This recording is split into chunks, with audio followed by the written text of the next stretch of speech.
honestly don't know why I wait. Let's get started. Even though I love my little theme, what can I say? Hello, my friend. How are you doing? If you hear me a little bit different, that's because I've got a new little... I've got some new gear. Got a little microphone here for you. I have to stay this way like this. No, it's not true. I don't have to stay like that. How do I sound? Is there any delay in the audio? Because I'm using like a software to help a little bit with effects and noise gate. And is the audio okay? Do you hear me nice? I think it's a good chance for me to actually go on YouTube and see how this looks and sounds, but it should be sounding a lot better than what you're used to, just because it's hold on. Okay, I will hold on. There might be like a micro delay, but if so, I can adjust it, but hopefully it's not like a second delay, you know, because sometimes it is. Oh no, actually it's pretty good. Okay. Maybe I'm a little bit too low, though. Yeah, I think I'm a little bit too low. Yeah, I am a little bit too low. Okay, let me see. Let me adjust this. If I adjust this one here, you know, the sound is... the sound is pretty terrible, I'll be honest. But... I'm also, like, very... Maybe, what if I do this? Oh, okay. Now it's a little brighter, I guess. I can do this. Yeah. But I think it feels a little bit too tinny, a little bit too mechanical, I guess. What if I do this? I remove the equalizer. Let's see. Okay. Well, I guess it's alright. Right, okay. Well, I mean, I can keep it that way. It's okay. So, the mic spider looks extremely uncommon. What do you mean extremely uncommon? What do you mean with extremely uncommon exactly? Okay, let me just... No, okay, actually, it sounds pretty good. Alright. I'm pretty happy with this for now, and I will keep refining the sound as we go. The mic spider is a shock mount. So that if I hit the desk, you only hear it if I hit it very hard. But if I do like this, I'm tapping on the desk right now. You're not supposed to hear it. The spider is usually more around the mic, not above. Well, it depends on the shock mount. Some microphones are like that. But this one is like, this one has the mount over here and it attaches over here. So it's fine, but you're thinking of the condenser microphones and you're thinking of the pop filter, not the shock mount. So the shock mount usually is attached to the microphone, like to the base or something. Like my previous microphone had, it was the Blue Yeti. It was under the microphone. That's why you never saw it. But for this one, it's above, and I think it's a little better. Not the pop. I know what I mean. Oh, okay. Right. Yeah. Well, I don't know. But I don't know. I mean, the shock mount, I've always seen it like, I don't know, maybe on the, yeah, maybe you're right, maybe on the side or something. Let me just see some images on the web, because I can still set it up. The thing is, yeah, I think with my low profile arm is a little different. But shock mount microphone. Let's see, shock mount microphone mounted. Oh, I see what you mean. Okay. No, those are different shock mounts. Okay, I see what you mean. Those are different shock mounts. This is one that is like, it's like more of a base. It's got the shock mount are these little bands over here that absorb the shocks. But I see what you mean. I'm gonna share my screen. Wait. Put over here. You're thinking about this. There's the thing that wraps around the microphone. Yeah, okay. That makes sense. They are like this. Yeah. Yeah, I see what you mean. Right. Yeah, I see what you mean. This is a different type. It's Shock mount microphone. I can't find it. Must be a rare type. But yeah, no, I see exactly what you mean. But I mean, it works well, so I think I'll keep it.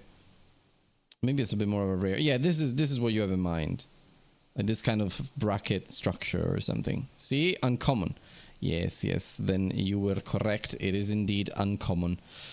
But yeah, great that it sounds nice. Yeah, you sent it to me on Discord. Okay, without the pop, obviously. Yeah, okay. Makes sense. If you ever come to the UK, I might give you my Blue Yeti because I'm not using it anymore. At least you're gonna have a decent microphone without spending a penny. So nobody will be mad with you about that. But yeah, so without further ado, my friend, let's get into Crash Bandicoot because we have a little bit to do, but I think we're gonna finish it tonight. We're gonna just end it. This is the last time we're gonna talk about Crash Bandicoot. I don't have a whole lot to do left. I think it's taught me what I wanted it to teach me. In terms of actually learning more stuff, the only real bits that I have to practice tonight is level design. Where my video games news? Yeah, well, I mean, I haven't done video games news in a while. The one big news that I've seen today is EA Games Saudi acquisition. That's the big thing I've seen today. Saudi-led group completes 55 billion purchase of gaming giant EA. That's absolutely fucking insane. I mean, it's yeah. I don't know how paying back this debt will affect EA as a business has been the source of much speculation from journalists and analysts. Bloomberg's Jason Schreier surmised it could lead to mass layoffs, more aggressive monetization, and other big cost-cutting measures. I mean, yeah. It's I'm not entirely. I'm pretty sure that's what's gonna happen. I mean, I don't expect anything else. It's currently throwing away Need for Speed on Steam. Really? Always wanted to play a Need for Speed. Give me a moment. Need for Speed. Which one? Oh, all of them. Ooh, nice. Which one's the best? Have you played the Need for Speed games?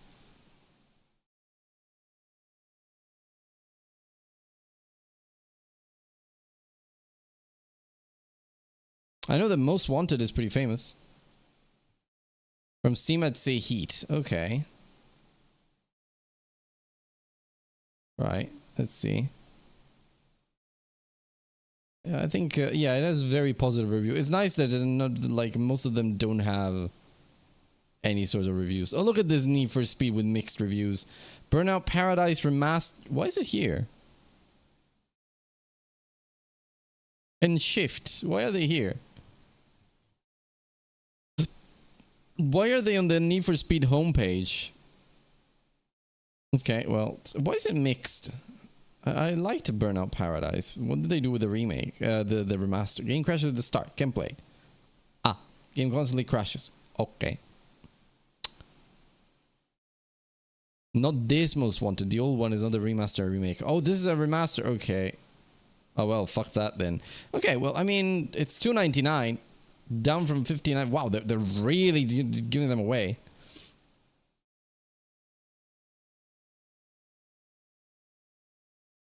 Oh, wait a minute. You can't hear the desktop audio anymore. Okay. That's because I'm routing audio in a very specific way. Let me see if I can... how do I... Ah, that's why. Okay. Voice meter should be this. See? Yeah. How is it compared to my voice? Is it loud? I mean, it's loud for me. It's loud. Okay. Okay. Okay, this should be alright. A little bit more balanced. Let me see.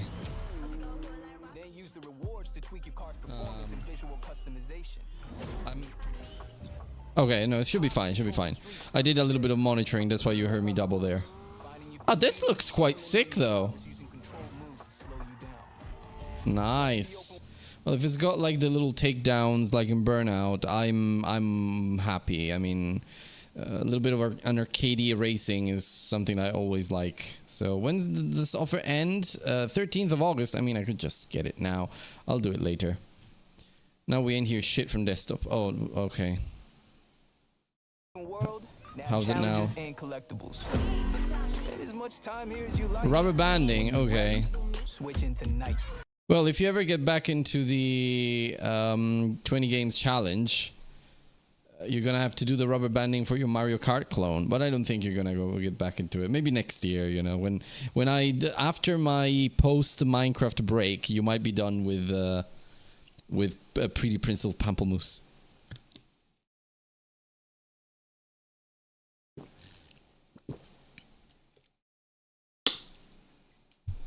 So, yeah, you will. Okay, okay. I will trust you there. I will trust that you will. Right, so I'm going to experiment over time with like a bit of the audio and such, because right now I'm using this program which is called Voice Meter. And as you can see, it's got a bit of a learning curve. But I think the same effects that I'm achieving here, I can do in OBS space. And I don't care about anything else. Like on Discord, it's fine if people... I mean, the microphone is good by itself. If I disable these effects, I don't think I can disable them easily, actually. Which could be a pain. Yeah, I'm not gonna touch it now. But if I disable these effects, the microphone is still pretty good. The only thing it doesn't have is a noise gate. So it could pick up the fans. And in terms of gain, it's a dynamic microphone, so I need to really pump it up a little bit. So that's why I've got... Actually, I might have to do this too. Because the clip's safe on the audio interface, because I've got an audio interface, obviously, because this is XLR, it's not USB anymore. Victory Heat Rally is a very good skill base, raising a no number banding, rubber banding bullshit. I mean, it's not like I'm a big fan of racing games anyway, so thank you for the suggestion, I guess, but yeah. I think I'm fine for now. Right, so Crash Bandicoot. What have we got? What are we working with? We're working with quite a bit, actually. I'm going to show you. If I go into main... I don't think main is correct. Let me see. Let me just make sure. Okay, player spawn point, player position. Yeah, but which one? I think the player spawn point that isn't assigned, potentially. Don't remember where I left it. Let me see. So, where are we? So main... Oh wait, where was spawn point?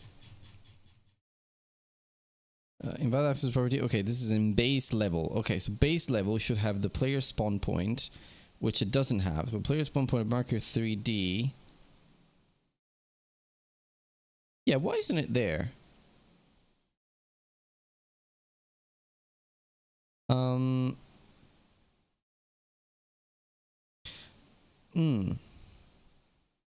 X for spawn point, maybe? Yeah, it's that. Oh, yeah, no, I could do that. No, but it's not that. It's not that. It's just that it's not here. Like, it's not here at all. Which is weird, because I remember adding it and it was working. I did also pull. Did I forget to push on Linux? That would not be nice. Nah, I don't think I did. Because why would there be a spawn point in the first place if I forgot to push? That is strange. Okay, well, I mean, there should be a marker 3D, and oh no, that makes sense because I was doing it in the player gym. Yeah, the player gym has one. Okay, so player gym has one. I was starting to build a player gym. This one should work. Yeah, starting to build a player gym. Look at this, it's very cute. There's me just playing around with like short jumps and long jumps where you have to hold the actual button to actually make the long jump distances and such. So I was playing around with this. This is just a tap. You can make this jump, and then this is a longer jump. You have to hold it.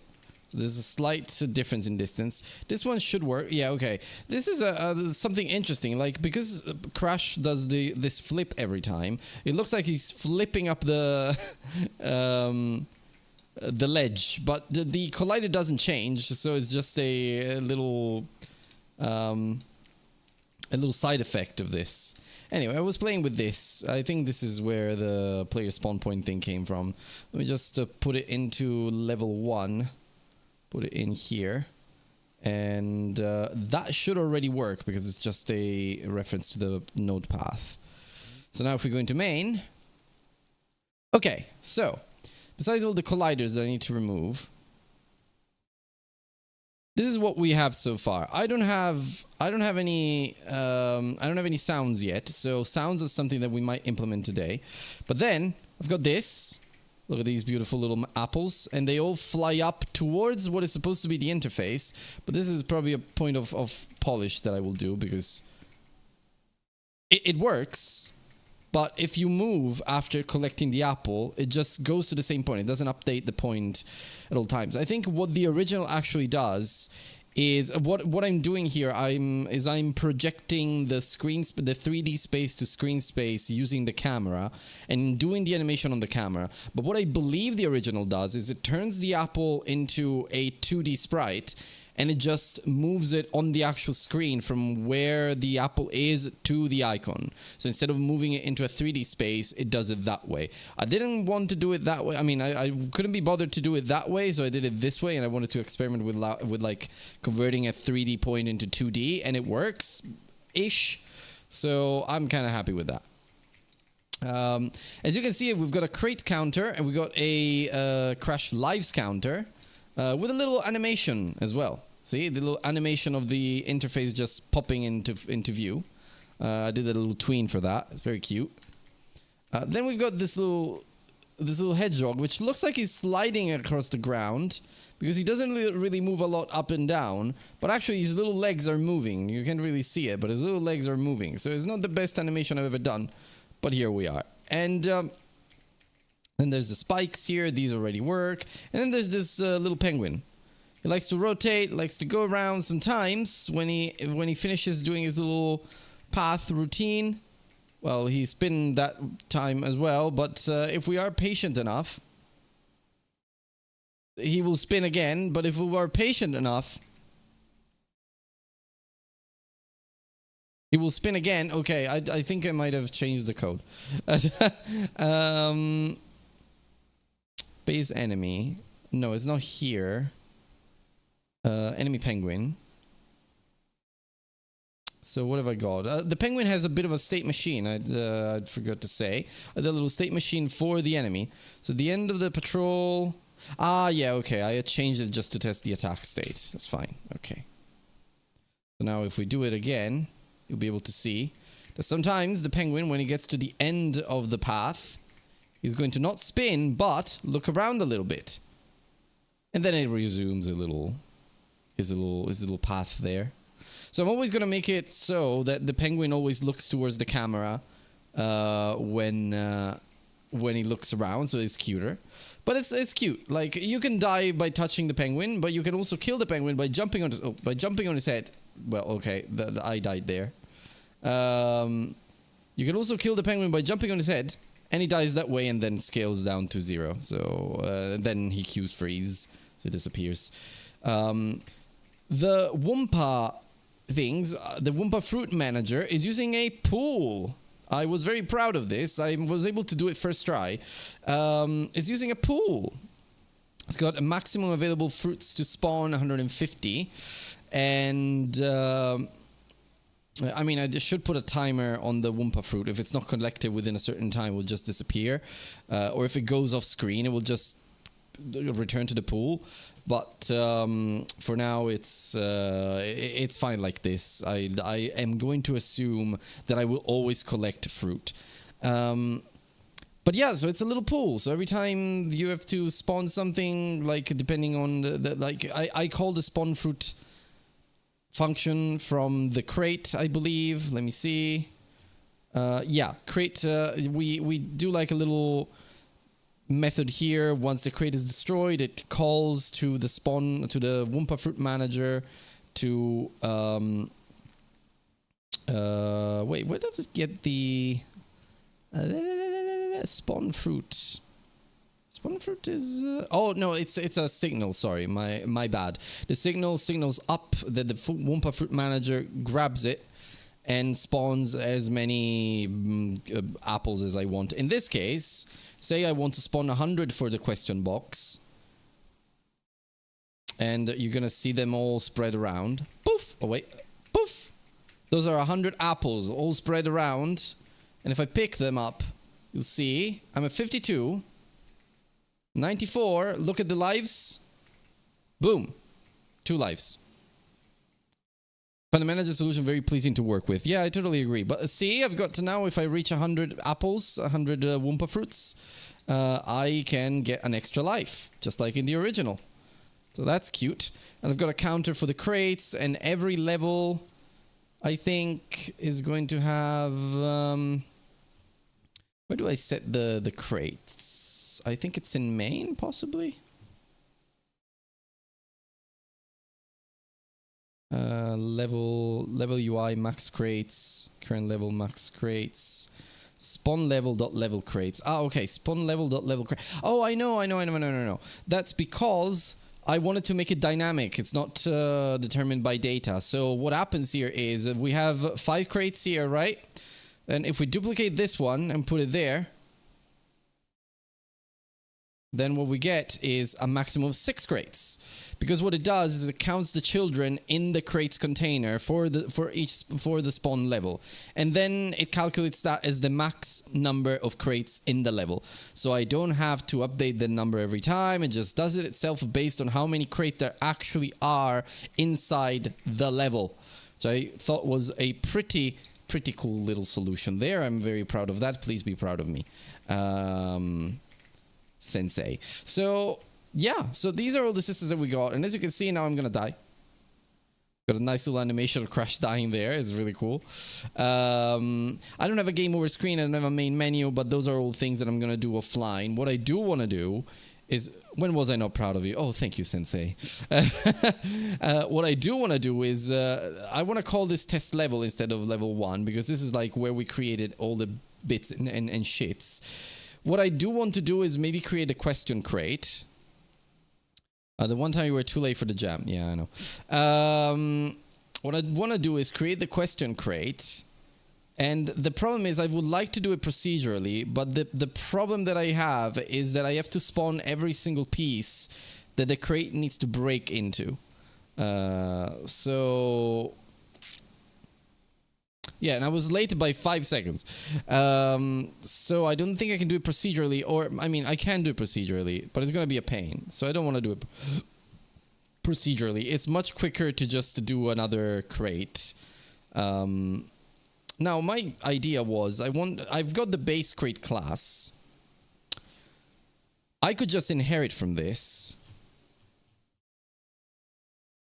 And, or what I can do is actually, base crate is just the script that applies to every single crate, because honestly, right now, I don't think I'm going to do a TNT or Nitro. So for now, it's fine. So what I'm going to do is, this one is actually going to be called normal crate instead of base crate. I'm going to rename it here too. Normal crate, which has the base crate script. And I'm going to duplicate this one.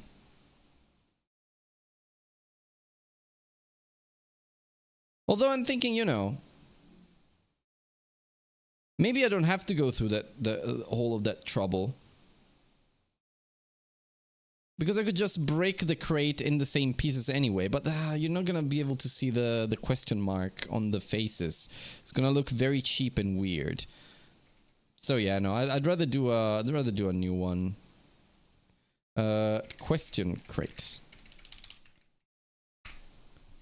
So this is the question crate. It's exactly the same as the normal crate, except it's called question crate. And the mesh is gonna have to be obviously different. So I'm gonna do all of this. I'm gonna have to delete because we don't have those pieces. And for the crate mesh, I'm pretty sure I've got the crates somewhere. Oh yeah, I think I've exported them. Yeah, question crate. There you go. This is the question crate. So what I can do is put it in here. Make local. Make local. These are the cells of the question crate. So I'm going to do like this. Remove this little parent node. Call this one. Actually, assign this one to this one. And the static body needs to be aligned with this. So here we are. It's the same size, so it's fine. The crate mesh we can delete now. But we have to move the question crate mesh over here. Means actually moving it. Yeah, exactly at the word origin. I got Linux tech ticks on YouTube recommendation. Does Linux use less RAM than Windows? God. Okay. And then under the broken crate, I actually need to put all of these cells. The hurt box is fine. And then for each of these, I have to move them so that I align them to the actual crate. Let's press 1 to go to side view, to front view, 7 to go to top view, E to extrude, and all of that. Okay, so now all of these need a rigid body.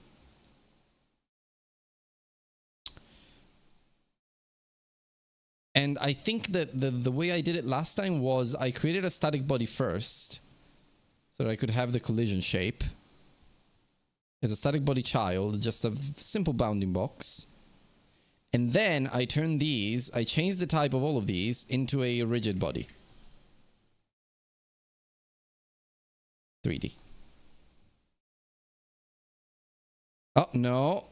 No. That's not what I meant. I meant the static bodies. So, base, whole crate collider.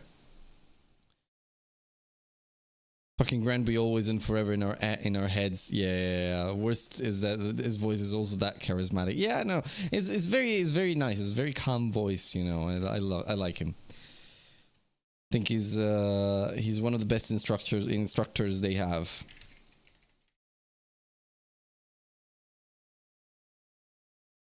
Okay, so now this should technically work out of the box.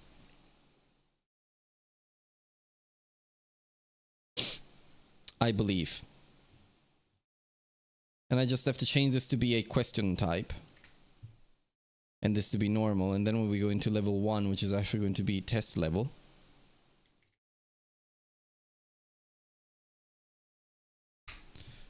Also, hello to the other watchers. Hello, other watchers. Hello, nice to have you here while I play around with Crash. Level 01. I'm gonna rename this to be test level. Okay. It's just the base level script. Yeah, class name level. I'm going to rename this to be level, just like the class name. And I think this needs to go into here as a script. Okay, perfect. Now that is done. Now if we go over here in the test level, what we want to do is remove this base crate, put a question crate, which we have. There we go. Put a question crate here on the floor. Look how beautiful it looks. And then going with Crash. Okay, that's what I thought. What are we missing? Crate mesh. Ah, okay, it's supposed to be called crate mesh. Not like that. Crate mesh. Okay. Still not good. Peas and broken crate.get children. Trying to assign value of type mesh instance 3D to a variable of type rigid body 3D.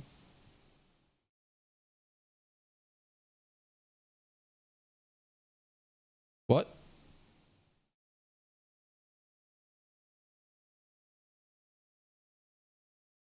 Oh, okay, I see what I did. Oh, okay, I see what I did there. So I have to...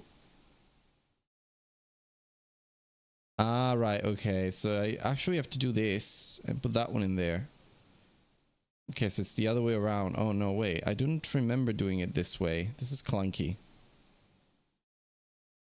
But we're gonna do it this way anyway. Let's see. I'm sure there's a better way to do this, but here we are.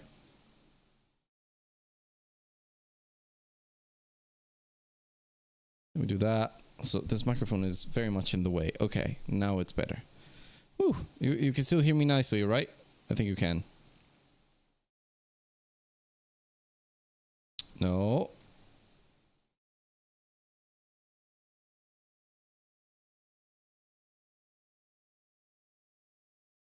No.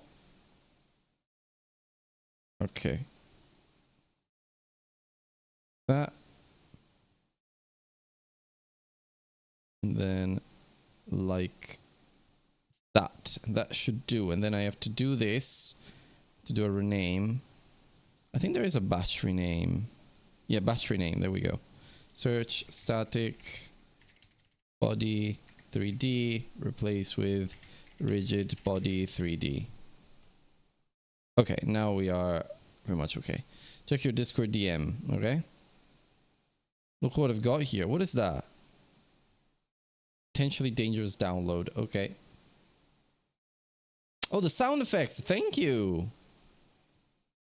Wow, did you really find all the sound effects in one place?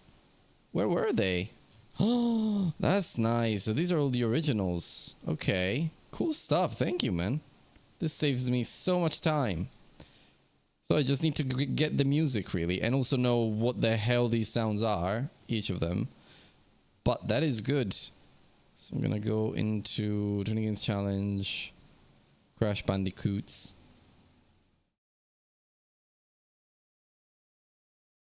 For now, I'll put them there. SFX. Just, yeah, select folder. Extract. Thank you, and there are WAVs as well, so I think this is actually pretty good. I'll be able to listen to them inside GODOT. Okay, got them there. Get rid of that. No, not what I wanted to do. Okay, but now it should work actually. So before we try the sounds, let me see. Okay, we've got the question crate.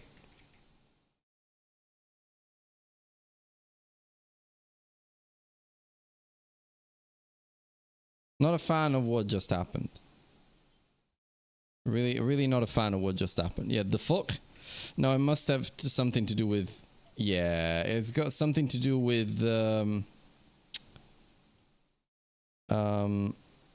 maybe the individual rigid bodies or something like that. I'm not quite sure. I think maybe I'm going to... no, but actually... is it because of the... Ah, right, okay. So that doesn't help. It was moved a little bit. These are they... Well, no, actually, that should be alright. Western crate mesh. Strange. Very, but I think that might be why. Let's see. No. Very interesting. Have you said the correct layers? Yeah, no, I've copied the entire thing from there, so the layers are correct. It's just a... It's not applying the impulse to the pieces as it should. Set process, okay, so broken crate, get children. Well, that's for self-destruct. Apply impulse. No, but you're right. It shouldn't be going... No, actually, you're correct. It shouldn't be going through the floor. What's going on there?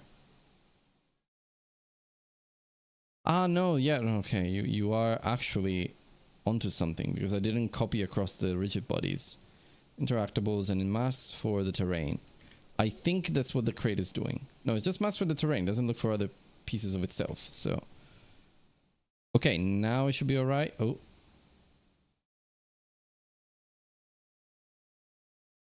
Okay. What? What is it now?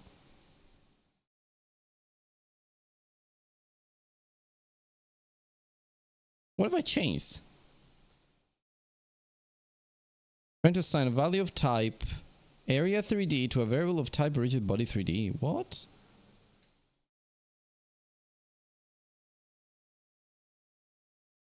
With what exactly?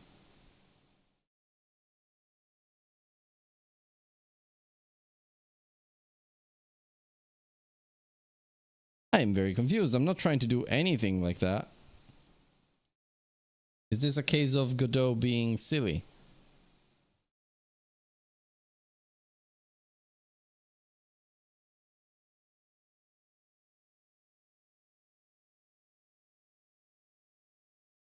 No. Okay, what am I doing there? Trying to assign a value of the type area 3D to a variable of type rigid body 3D. Oh, wait. Piece.freeze equals true, piece.hide. The base crate. Interactables.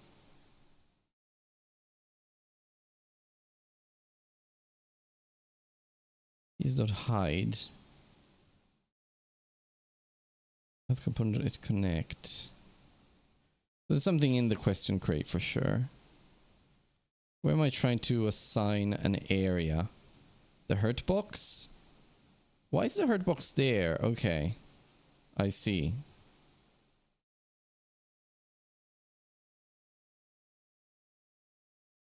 Okay. Strange, but here we are. Okay, it worked. I don't know how that happened, but... Ew. Ew. Ew. Why did it break that way?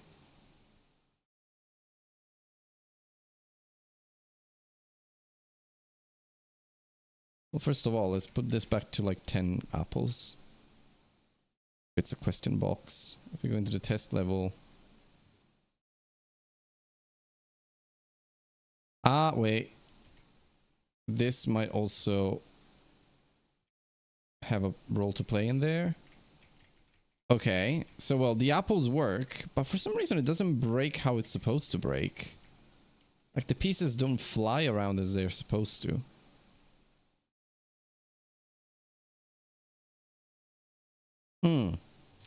It is definitely a matter of collision and such, because they are, maybe they're all touching each other, I don't know. So hurt box collides with interactables, that seems wrong.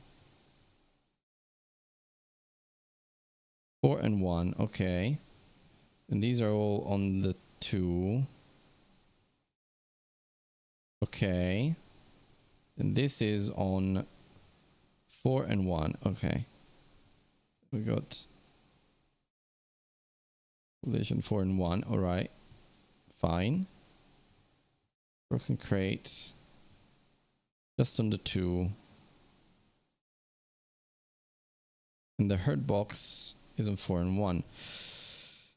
I don't know. I am very, very much confused. Node not found.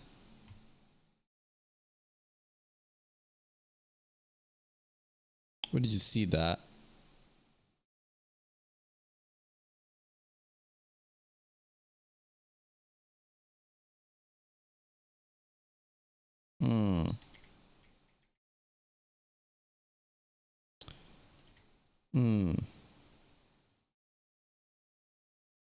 Creation mesh that hide, find child. Collision shape 3D. Oh. Oh.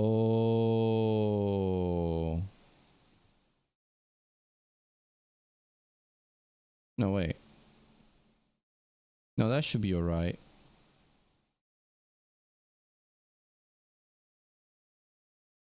Where did you see the node not found? Because I did not see it.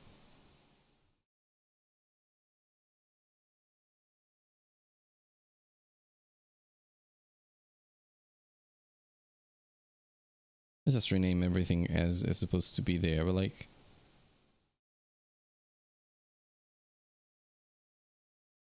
Nah, it was because of the hurt box. Ah, okay, okay.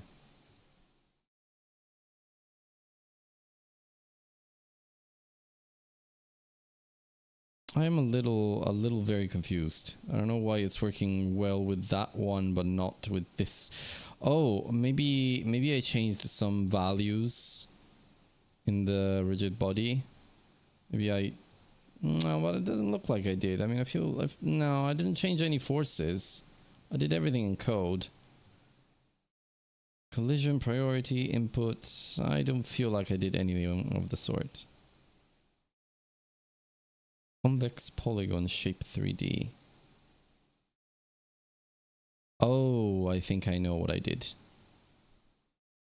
I did something very stupid.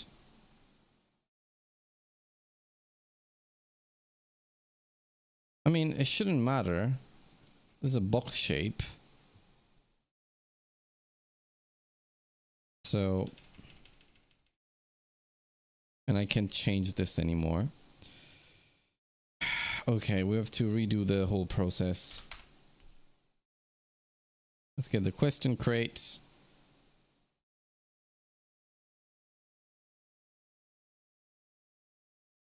Make local. Remove all of this crap. Put it there.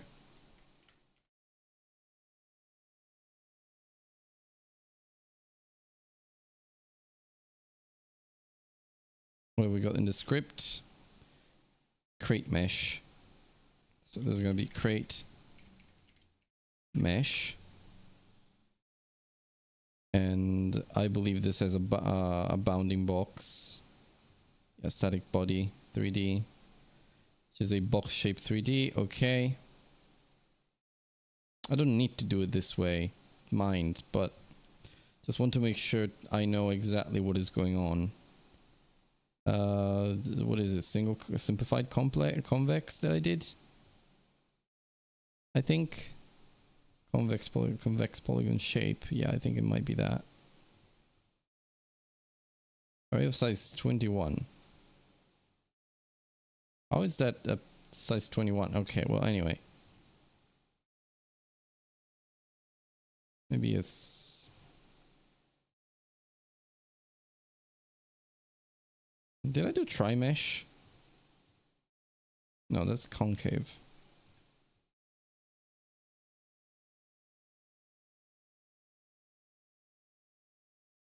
Single convex?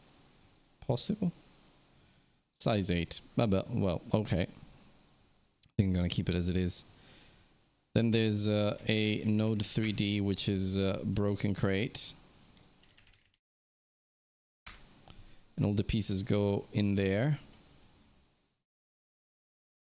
And then what I will do is for each of these, I want to do collision shape, sibling in this case. The same thing, simplifying convex. This one is supposed to be a box shape 3D. Which honestly, might as well do it this way.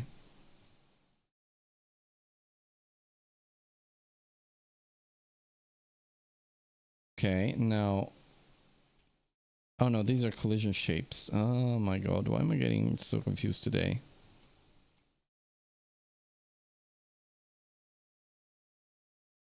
Okay, collision shape as a sibling. No, as a static body child. It's gonna have to be... I don't know, multiple convex maybe. How much is that? 25. Okay, maybe I did that. I don't know why I did it that way, but looks like I might have done it that way. Maybe the multiple points make a difference. I don't know. The body 3D. And then I just have to grab these ones. Battery name.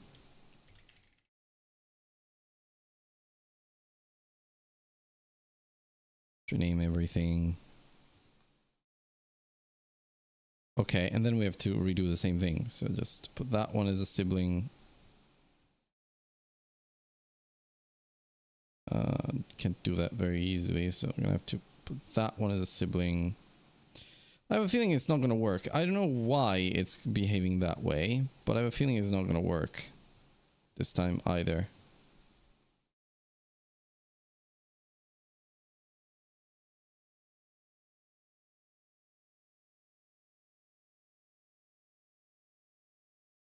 And because I'm tired, I'm also sure this is because of like something really, really stupid that I'm doing very wrong.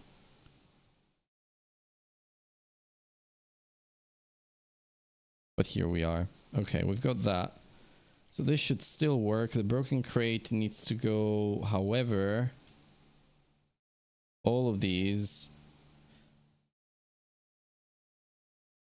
Ah, that's interesting.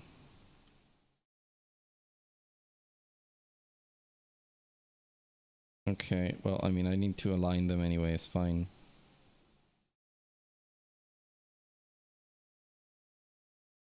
And then this goes over here. Crate mesh goes over here. Should be fine. And the crate mesh we move as well to be a position 0. Okay, let's try again. I think the mask might be wrong too for the rigid bodies.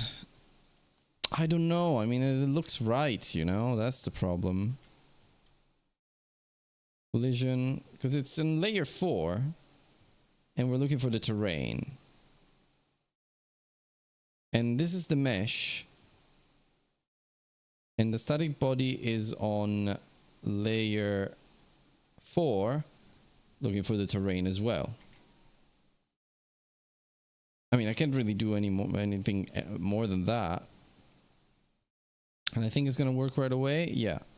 So it's set up the right way, but okay, now it works. You know what? I have no idea. Maybe it was just the polygons. They didn't have enough points to roll around and do shit, but now it works, so it's fine. Right, time for a little bit of music so that we can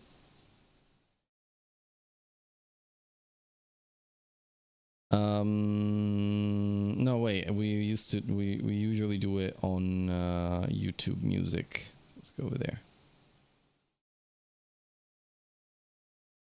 Generative AI won't survive until 2030. Don't threaten me with a good time, man. And here we, no, not in history, in playlists. Stream music, there we go. I'll give you some Dark Souls jazz, right? I know that you're gonna like that. Okay. Wee! Wee! Wee! By the way, there's a bit of unintended, not completely unintended, but I made it so that if you spin in the air, make love not souls, yeah. Oh yeah, by the way, it's too loud, wait. I made it so that if you spin in the air, gravity is slightly reduced. So you can technically cover longer distances if you spin in the air. Slightly longer. And if you spin just as you're going up, you're going to make you're going to do bigger jumps. See, this is normal jump, this is jump with the spin. So yeah, you can I think I can have a lot of fun with designing levels this way. What happened here? Oh.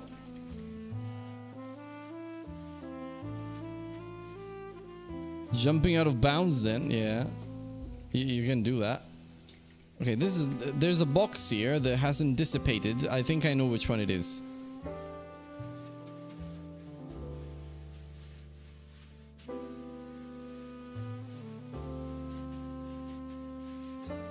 Oh no, I think it's just glitched out for some reason.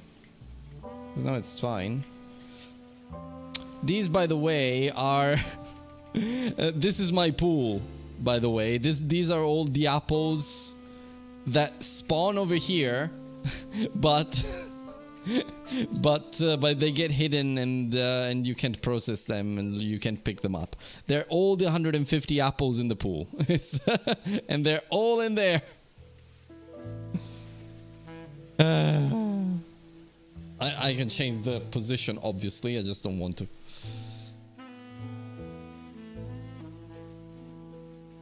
Okay.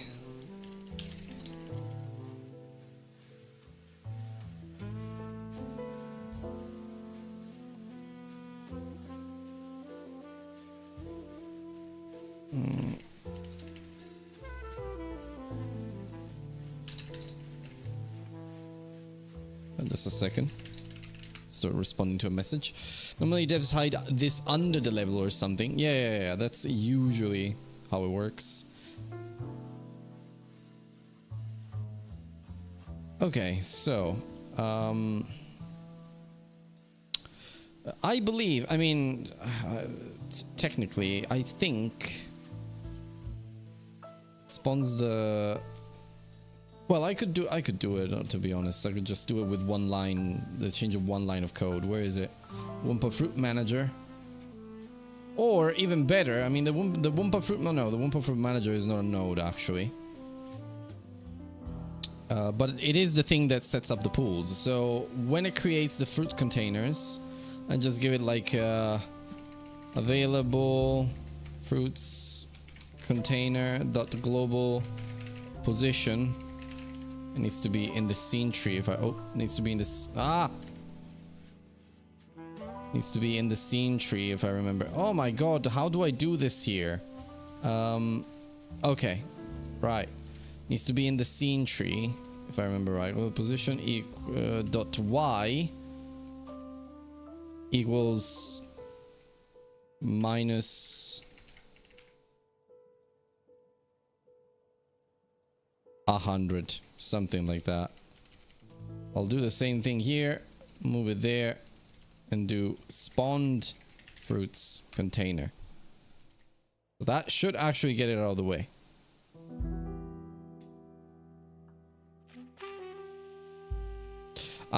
Yeah, well, it needs to be a node 3D.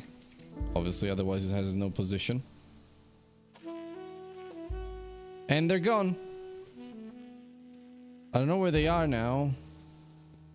I mean, in 3D, I think the y-axis is inverted, so minus means going down, but I can do -1 and see how what that looks like. If it's up the ground, then okay, you don't even see them anymore. Okay, well, all right, fair. Ah, wait, but I think the word origin is where crash is.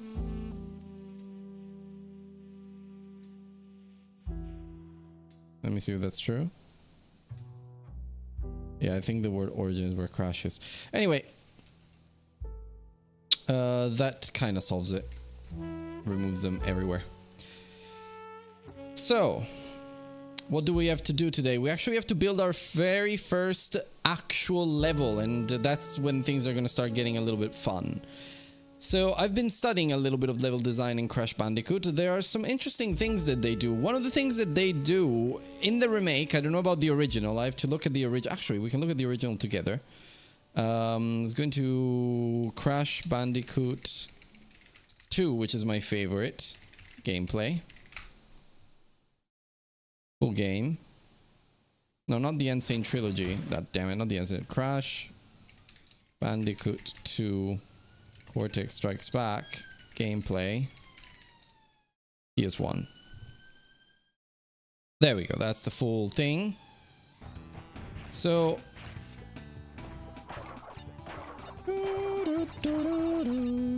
I get the feeling that the camera works similarly in the original and the new ones. But I need him to go back on his steps at least once to see if I'm correct.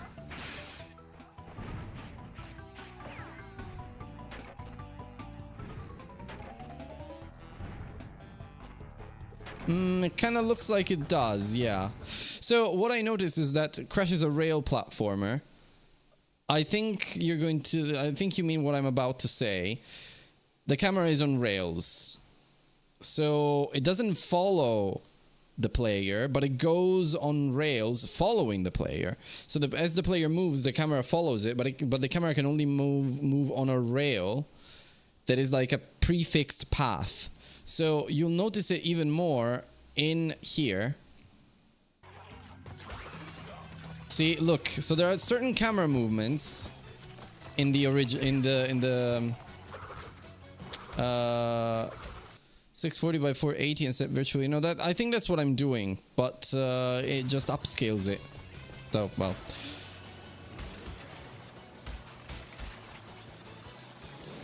Like, the resolution is absolutely the ridiculous in mine.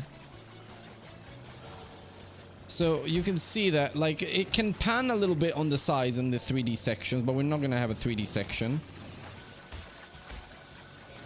But what it does for the most part is it's following a rail, and when you go on your back on your steps,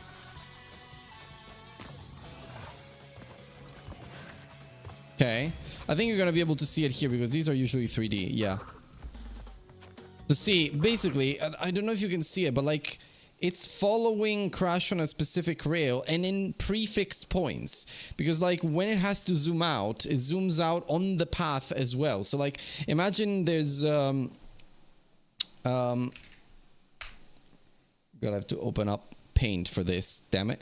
Imagine this is Crash. Crash is going forward. The most terrible arrow I've ever done in my life. This is even worse. I'll do it this way. Okay, Crash is going forward, right? So imagine Crash is actually going like this. Like towards maybe, I don't know, you can imagine path. Here's a wall. And there are some steps over here that he has to, with some boxes and such, that he has to kind of go on top of. As soon as he starts going up here, and then up there, the camera might be maybe like this. So the camera might be like this. Then it does some sort of like a zoom out movement. Actually, the camera is too far like this. So the camera might be like this, right? So it does a little bit of a zoom out movement following Crash at the same time. And it goes that way. But if you go down the steps, it does the same zoom out movement in reverse. So it zooms in until it's back to the original position. So what I believe is actually happening is that the camera is on a fixed path. Let's call it the red path. It's on a fixed path that does all of this stuff, then does all of this, and goes up, but it's synced with the player. So as the player moves, the camera kind of follows it as it moves on the path. So I don't know if I was able to explain it, but essentially this is what it's doing. Like, it's on a prefixed rail, the camera, and as you move, it moves further and back, but it cannot kind of stray from that rail. I don't know how to do it in Godot, because what you would have to do is tie maybe the progress ratio of the path of the camera to Crash's position in the level, compared to like a distance between the start and the end point. I think that's how you could do it. So you could have the player spawn point and the end point, and then you calculate Crash's position in the level based on the distance between those 2 points. And then based on that, you calculate a ratio to apply to the progress ratio, and the camera follows you based on that. I think mathematically that's what I imagine, and that's how I imagine they did it. So yeah, I'm gonna take a screenshot of this and show it to my girlfriend, because I'm very proud of this little drawing. No, I'm not. It's just funny, but yeah. Best drawing ever. So yeah, so now we can do that. Okay, so interesting thing about Crash is that the developers liked to create paths with crates. So they liked giving you bits where you had to jump on crates to proceed, especially in the bonus sections. So that's something that we're gonna do. Now this, we don't have this skill, but you see here, like clearly you're jumping on the crates to proceed, otherwise you die. Although it's just the bonus, so it's low stakes. But then there's this nice little arc. Then you go there. But what I also noticed is they play a lot with slight verticality, you know? So the platforms are interesting. So if you go, for example, this is not very slight, but this is. Look at the difference between here and here. Like, it's not a major difference, you know? It's not a major distance in terms of verticality, but it's different enough that you have to calculate your jump in a slightly specific way. So you kind of have to hold the jump button. Otherwise, I think Crash might actually fall, because it doesn't have enough height to actually get on the platform if you just jump normally.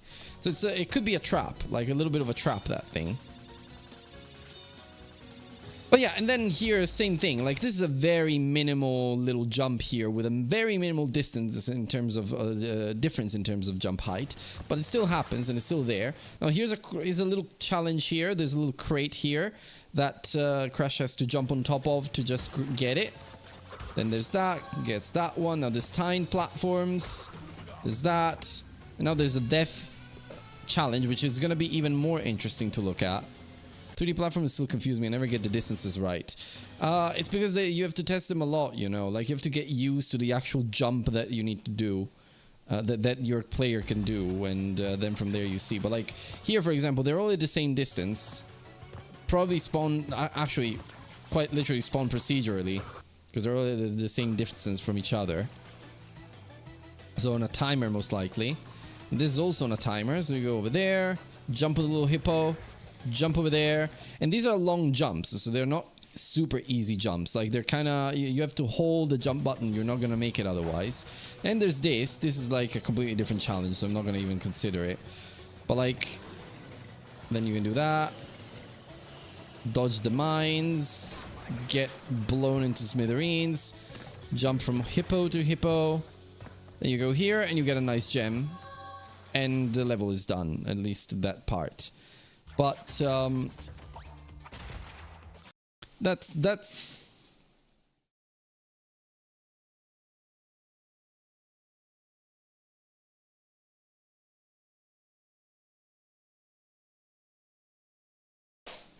I don't know what to say. Hiya, hello, Quipscore, hello.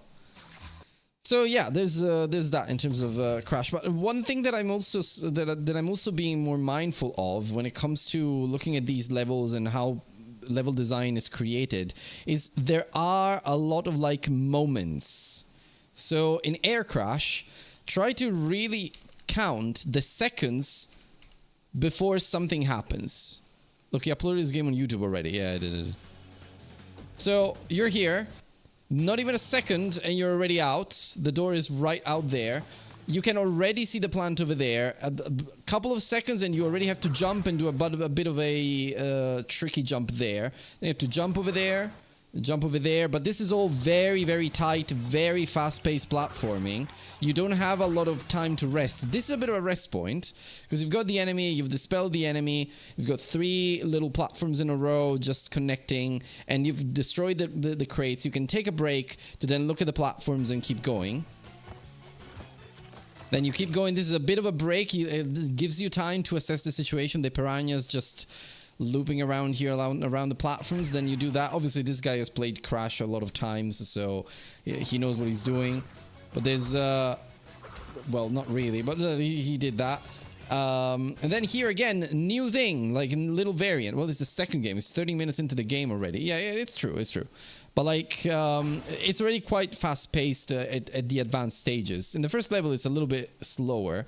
And in fact, if we go into Turtle Woods, we can actually see what goes on there. But it kind of does similar things, though, huh? Don't think that. So the very intro is that.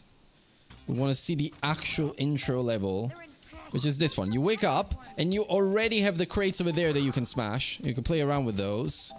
So you can just play around with those. And then a couple of seconds, you already have a ditch here that you have to jump over.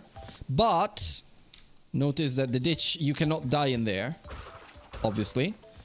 This one is a safe one. If you fail the jump, you're not gonna die. But the next time, we're not gonna be so lenient. So there's another box here. A couple of seconds later, there's this animal that you have to dispel. Big ditch here, so you have to maneuver around. Then there's the crate here. You really, it's very fast-paced. It keeps you very engaged because even here, this is a largely empty space. There's no crates over here, but there is apples. So yeah, so and then you pick them up. You go over there. You go over there. Fine.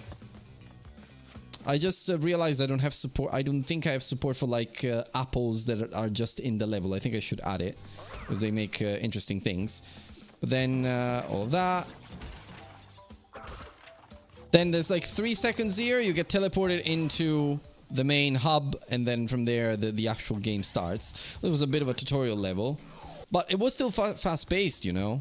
And I think Turtle Woods is going to be just the same because you get out, there's already a crate. just there within 2 seconds. Then there's an enemy. Like, the game doesn't let you the game doesn't let you go around without thinking or without making a decision for more than 3 seconds at a time. If you're moving at pace. So like here, even here, you have to jump over this pillar. It's a decision to make. Then here you have to you learn how these crates work. Then here there's a bit of a muddy thing, but there's no enemies here, so you can just go across and learn that it slows you down. You grab these apples, you see a crate, so you want to go to it and get it. And it's a nice prize. There's an enemy there. And then there's a ditch here that you need to jump over. Then a couple of seconds and there's crates, another ditch. And if you know the game, you know that you can do a little slam attack over here. But this guy didn't do it. Oh no, okay.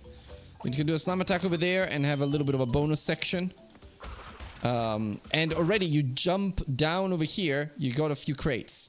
Immediately after the crates, you've got this platform. Then you've got the turtles. You got more turtles. Then you got more crates. On this platform, apparently there's nothing that can kill you, but there's actually a bird. So it looked like a bit of a break, but actually it was a bird there. And then here, this is one of the most difficult jumps in Crash 2. Somehow I can do it, but it's a very difficult jump. And then here, I mean, you get what I mean. So our task for tonight is trying to not replicate this exactly, because I'm not a professional level designer, but I want to try and get close at least. So this is a test level where we're doing all of the tests. And what we're going to do now is we're going to create another level. This is the base level. We're going to duplicate this and call it level 01 actually. There's going to be a test level. And I'm actually going to do another folder and call it tests. And put the base level... No, the base level template can stay there. Player gym and test level can go in there though. And we got level 1 and we're going to put it there. Open level 1. And we got the player spawn point. We got the player, we got the camera. And we got the floor.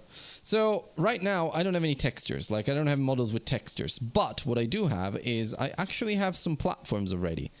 I don't think I've exported them. Or actually I may have. Let me see. Crates, assets, hazards, pickups. Is it maybe in game? Level elements. Yeah, there we go. All the platforms. So I've got some platforms. I've got a floating platform here. You can see it like that. What you do is introduce player to an obstacle, then to a different obstacle, then both at the same time, then a new obstacle, then mix them together. Yeah. So here's what is supposed to be a floating platform. It's very thin. And it's supposed to be floating in the air. Then these are moving platforms. Oh no, these are all the platforms. Wait, oh no, didn't want to do that. We're gonna wait. Oh, well, this is not what it seems. So this is a pillar platform. Which I spray painted in Blender. It looks absolutely shit, but it will do the purpose. It will serve the purpose. So it's just a pillar that I can put inside massive ditches. Then here's a wall platform to hang to a wall potentially to do more interesting levels. And then here's a wall platform but with a pillar. The pillar must remain unarmed, yeah. And then there's wooden platforms. I've done this too. I can build a little bridge with this one. It's not flexible, but I can build a little bridge with this one. It's just did a little array modifier and then played around with the wood pieces, and it's a very cute low poly little wooden platform. So they're all in here. And we can start building levels with these. So what we're gonna do is, first thing we're gonna do is I'm gonna have to restrict movement here because I don't want Crash to be able to fall off the level. So what I need to do is first of all, the static body, the collision shape needs to shrink. And because this is going to be a 2.3D, 2.5D game, we're going to have a wall in the back, and then this is going to be open, obviously. This end here is going to be open. So best way I can do it is just put another mesh instance 3D and just create a wall. Just goes throughout the level, And let's put the music back. A little back wall. And this back wall is obviously going to have a collider, but what I'm going to do is I'm going to create like a collider that runs through the entire level, so there's no way you can because I'm not always going to want a full wall in the back. I'm probably going to want a sort of like a break in the wall at some point, so that's fine.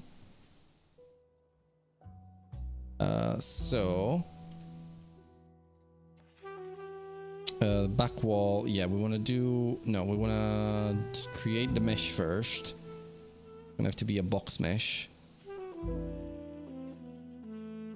Make it a very, very, very simple wall. Tall enough to prevent crash from hitting it and getting out of bounds. But also I don't like this harsh shadow here. So what I'm gonna do is I'm gonna get to the world environment, the directional light actually, move it up. I'm gonna just rotate it so that it points like that. There we go. So it's a little better now. You're gonna pee and water the vegetables in the garden, not at the same time, by the way. All right. I was starting to wonder. So this is the player spawn. Can I need a back wall too?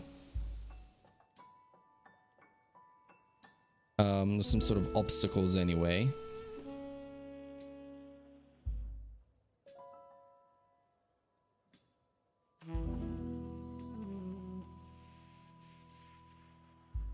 Let's start wall. There we go. Hey, Kida.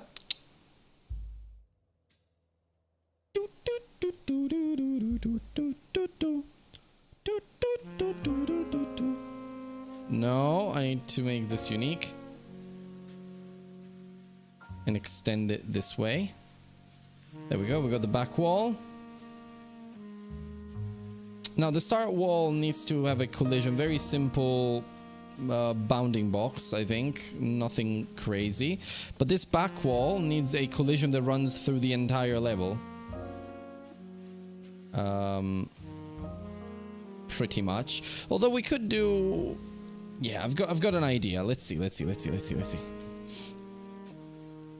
Obviously, at some point, we're gonna have to do a little bit of block out.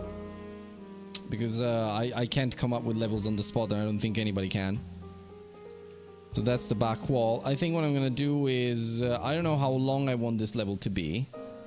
But it should be a small level, I guess. Let's make it... like this long. How long does it take for Crash to go through all of this? Probably not that long.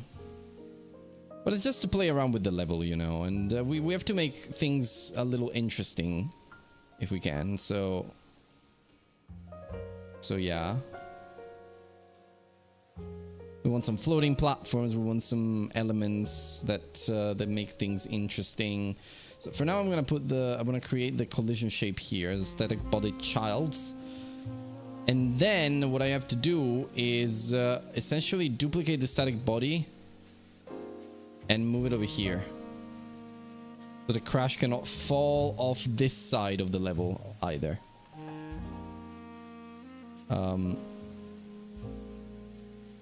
I think that's fine. I don't know if it's linked the right way. It looks like it is, but it might not be. Okay, and then floor, static body 3D, the collision shape. Oh, actually, it elongated the collision shape at the same time. So let's see how long it takes to go through this level for Crash. Well, maybe I should first do make sure that the collisions work. So what is going on here? And why is my Crash following through the floor? Yeah, he shouldn't be following through the floor. This is supposed to be okay. So this is terrain. Oh yeah, this is terrain. So why is he falling? Why is my boy falling? Looks like there's no collider there. Okay. This is what I'm gonna do. I'm going to just recreate the collision shape. So I think got a bit of an issue there. Huh? Excuse me? Why? Ah, well, I recreated the collision shape, but I didn't. Haha. Fun. So I'm gonna look for the player, enemies, interactables, and hazards. Okay. Same thing for the walls here, actually. I'm gonna have to be in the terrain and then look for the player and all of that. Let's see. Oh, I got excited. Okay, it works now. Okay, we can't go further than this. That's fine. That one doesn't work. I don't know why. Ah, yeah, I didn't do that. Okay. Now we've got the wall collisions set as they should be. Perfect. So now let's see how long it takes for Crash to... well, first of all, in main, we have to despawn this. And we're just gonna remove the test level. Go into level 1 and go here. Remove the collision shape visibles. Let's see how long it takes for Crash to go from beginning to end of this level. So 2035.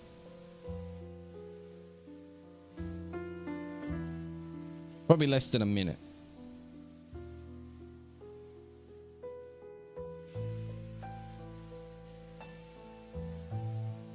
It's actually pretty long. Okay, this might be good.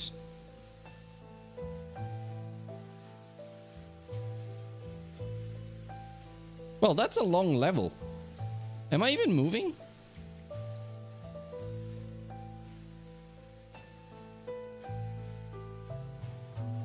I have doubts that I'm moving. I was moving, okay. That's about a minute with no obstacles or anything. So this could be this is a cool level. Okay, I think this is a good length for this level. Okay, so what do we want to do now? I don't want to procrastinate making like the block out and the different layouts and such for too long. I do have to add some sounds, but I haven't listened to them yet, so let's see. Okay. Okay, these are interesting sounds. Alright, that was an explosion. Wow, these are like... Is there like an index of these sounds? That would be useful to have. Let's see. Crash Bandicoot sound effects. Soundboard, sound effects. Or is it this one? Ah, yeah, it is. Yeah, but... Yeah, it's this one.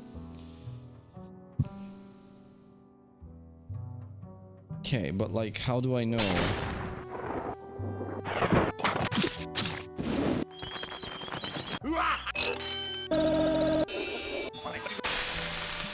Oh, but this is the pain.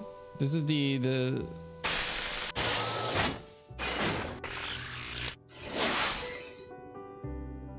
Okay, this could be useful for the beginning. These are the apples. Crates. That's the death.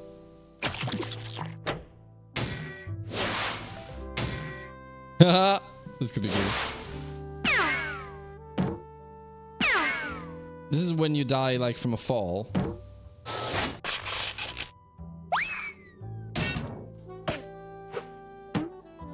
These sounds are cool. Oh, okay, this is a spin. No, this is the... Wait.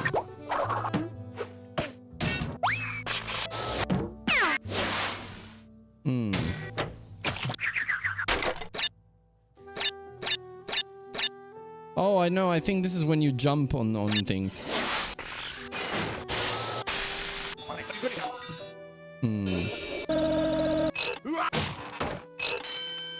This is with a new life. Okay, I need the wall.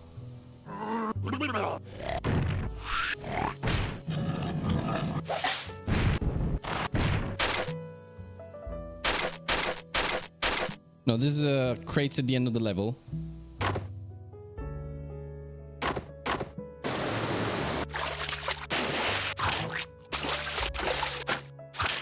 Water, it's making me very thirsty.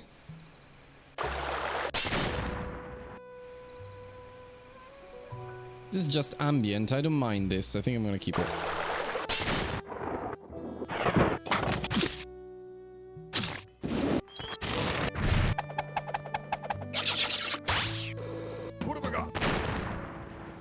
That's the TNT.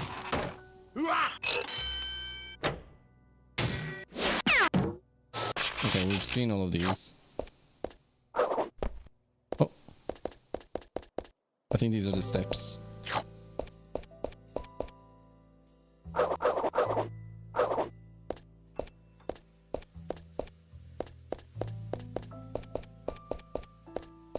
Okay, these are the steps. I'm going to download those.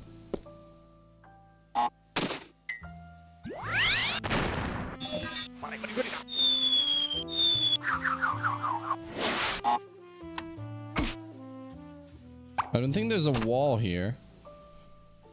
Exactly what I've sent you. Yeah, but like I'm trying to select the ones that I actually want.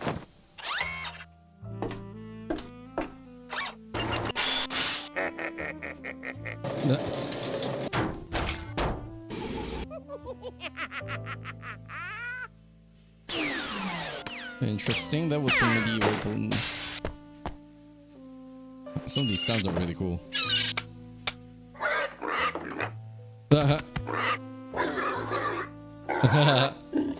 The hog. Yeah, where are we? We're almost done.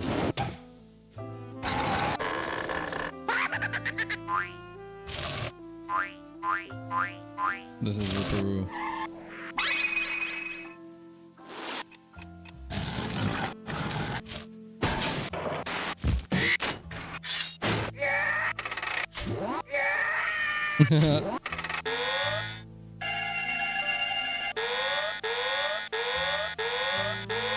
Interesting, okay.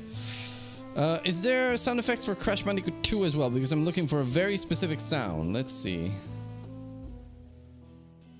Crash Team Racing. Ah, yes.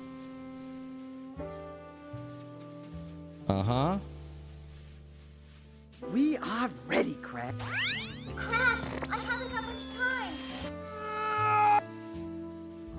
Well, that's cool that they have all that. Dr. Cortex. I didn't want the voices though. What about warped? Sound effects, okay.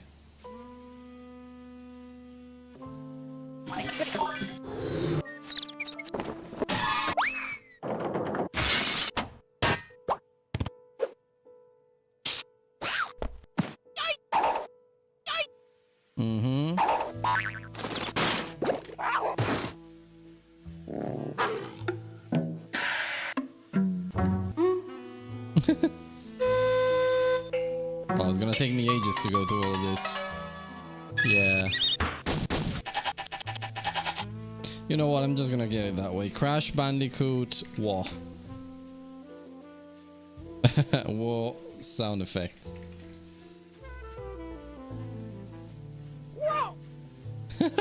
That's it. Okay. Fine. We got it. Okay, this is a selection of sounds that I'm gonna need for this game, I think. And plus some for the enemies. But I think this is roughly what I'm gonna need. So for now is... I'm gonna create a new folder, call it selected. No, all. I'm gonna put all the sounds in there. Which might be useful for later. Oh, it's dark. Okay. And then all SFX all, and then select it. I'm just gonna dump this in there. I know I downloaded them twice, but it's just kilobytes, so I'm fine for now.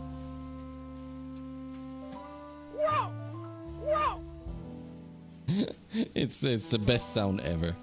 Okay. Right, so we've got some sounds selected, but I don't want to apply them now because it's just a tedious process. I have to do a lot of stuff to a lot of audio stream players and such. It's just a pain to apply sounds in a complex game. So what we're gonna do is, I think I want to start blocking out the level, like layout wise. Not blocking out, but at least doing the layout. And I think what better program for that if not Affinity? No, it's not Affinity. I mean, Paint would be more than enough for something like this. Affinity feels probably overkill, but I'm kind of familiar with Affinity, so let's do that.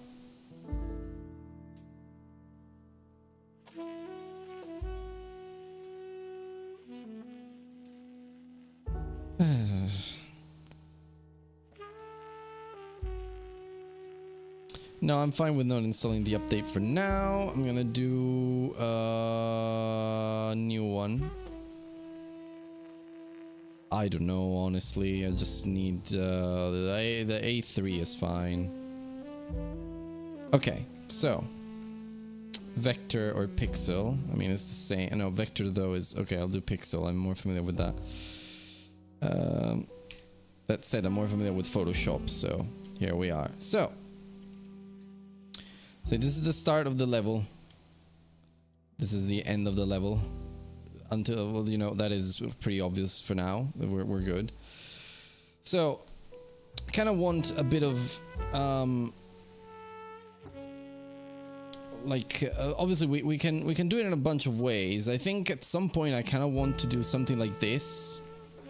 So like towards the end I kind of want to switch it up a little and go up instead and finish the level like in 3D. So have the end of the level here or something like that. But for the most part we're gonna move in 2D.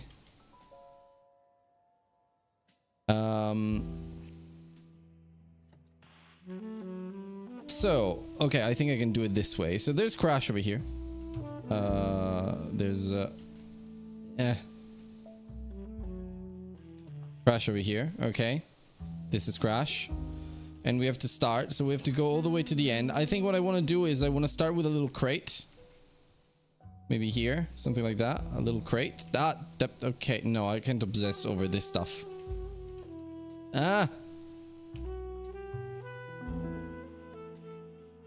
Okay, I want to start with a little crate, at least. No enemies for now, for a little bit. There's a little crate. And then I think I want to have the same thing that maybe that game had, like the beginning of the original there. So, not what I wanted to do. Oh my god, is it adding one layer for every single line that I do? This is gonna make it a pain to do anything. Well, now we're officially in big project territory. No, fuck that. I'm fine with not. Yeah, no, this is ass. Give me a moment. Okay, new pixel layer. If I paint here, why does it create a curve in every? There must be a way to pixel view mode. I don't want it to create a curve in like a new layer every time I paint something.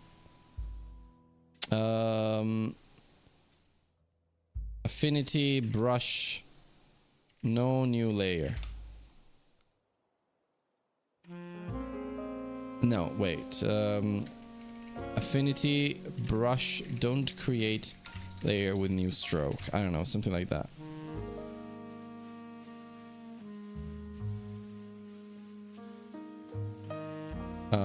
Okay.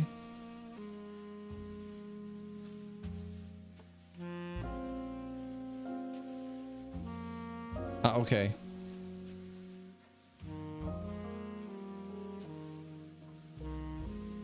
Illustrator.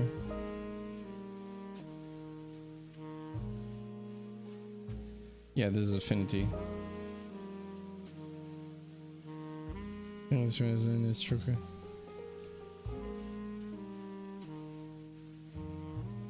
No, I don't want to do that. I think let's do it in vector then. Okay. No, but it still does it. What is this? Path brush. No, pencil. Still creates a line every time. Oh my god. Gonna do it in paint. Fuck that. Don't want to lose any more time on this.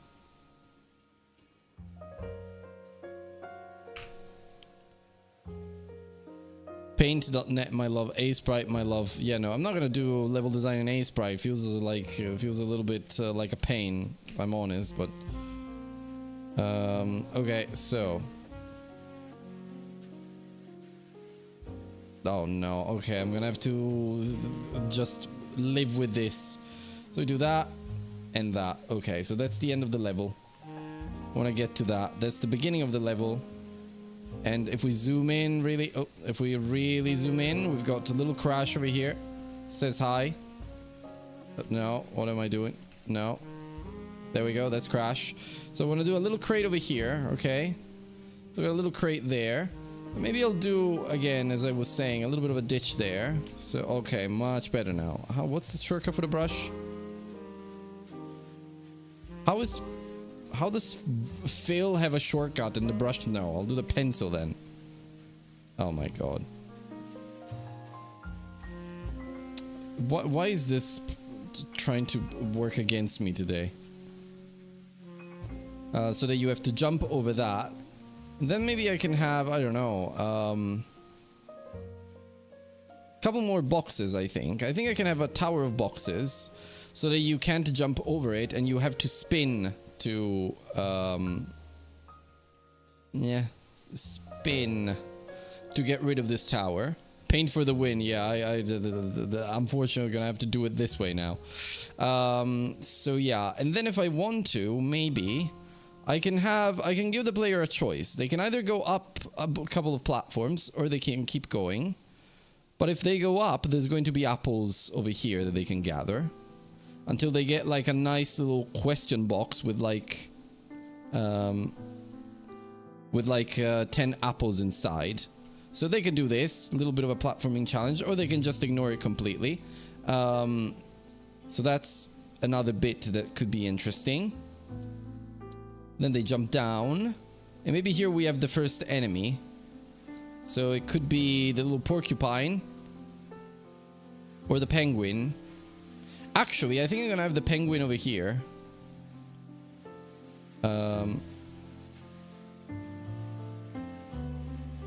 Because this way, you might be able to jump on its head.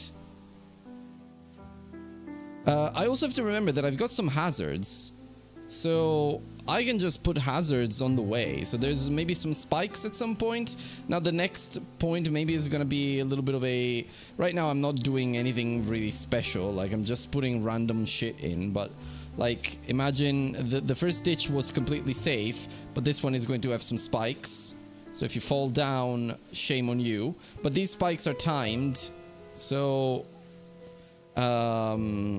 you can still survive if you fall in there. That's fine. But now at this point, I feel like I can start upping the challenge a little bit. So here I can have a little bit of a ditch with a death zone. How do I do a skull like this? Yeah, there you go. This is fine. You understand it's a skull. So I can have a bit of a death zone, but there's going to be a pillar that you can jump on to get through the death zone. Because by now you should know how to jump, I suppose. And so that's totally fine. And then maybe before we get to the next scene, so now we got, obviously I'm forgetting to put crates in the way, so maybe I can have like another set of crates over here, just as a reward for clearing the spikes. So you can have a bunch here. It's not a good time to put like a difficult crate reward here, I suppose. But maybe I could put some crates down here so that you can do a little bit of backtracking after hopping down to kill the penguin. You can go and grab some crates here. Maybe there's a bunch there over there too. And then maybe here there's an apple. I can put a little Wumpa fruit. And I also want a bit of a tunnel at some point. Like maybe around here you enter like a closed space like this. And you can go down, but maybe there's like apples leading you into it. Something like that. Nothing special, but you know, there's going to be some apples there. But at this point we haven't had an enemy in a while. So I think we can have a new enemy here, which is the little hedgehog. A little hedgehog that moves around here, moves back and forth. So it moves that way and that way. Also look at that line. Very straight line there. So it moves back and forth.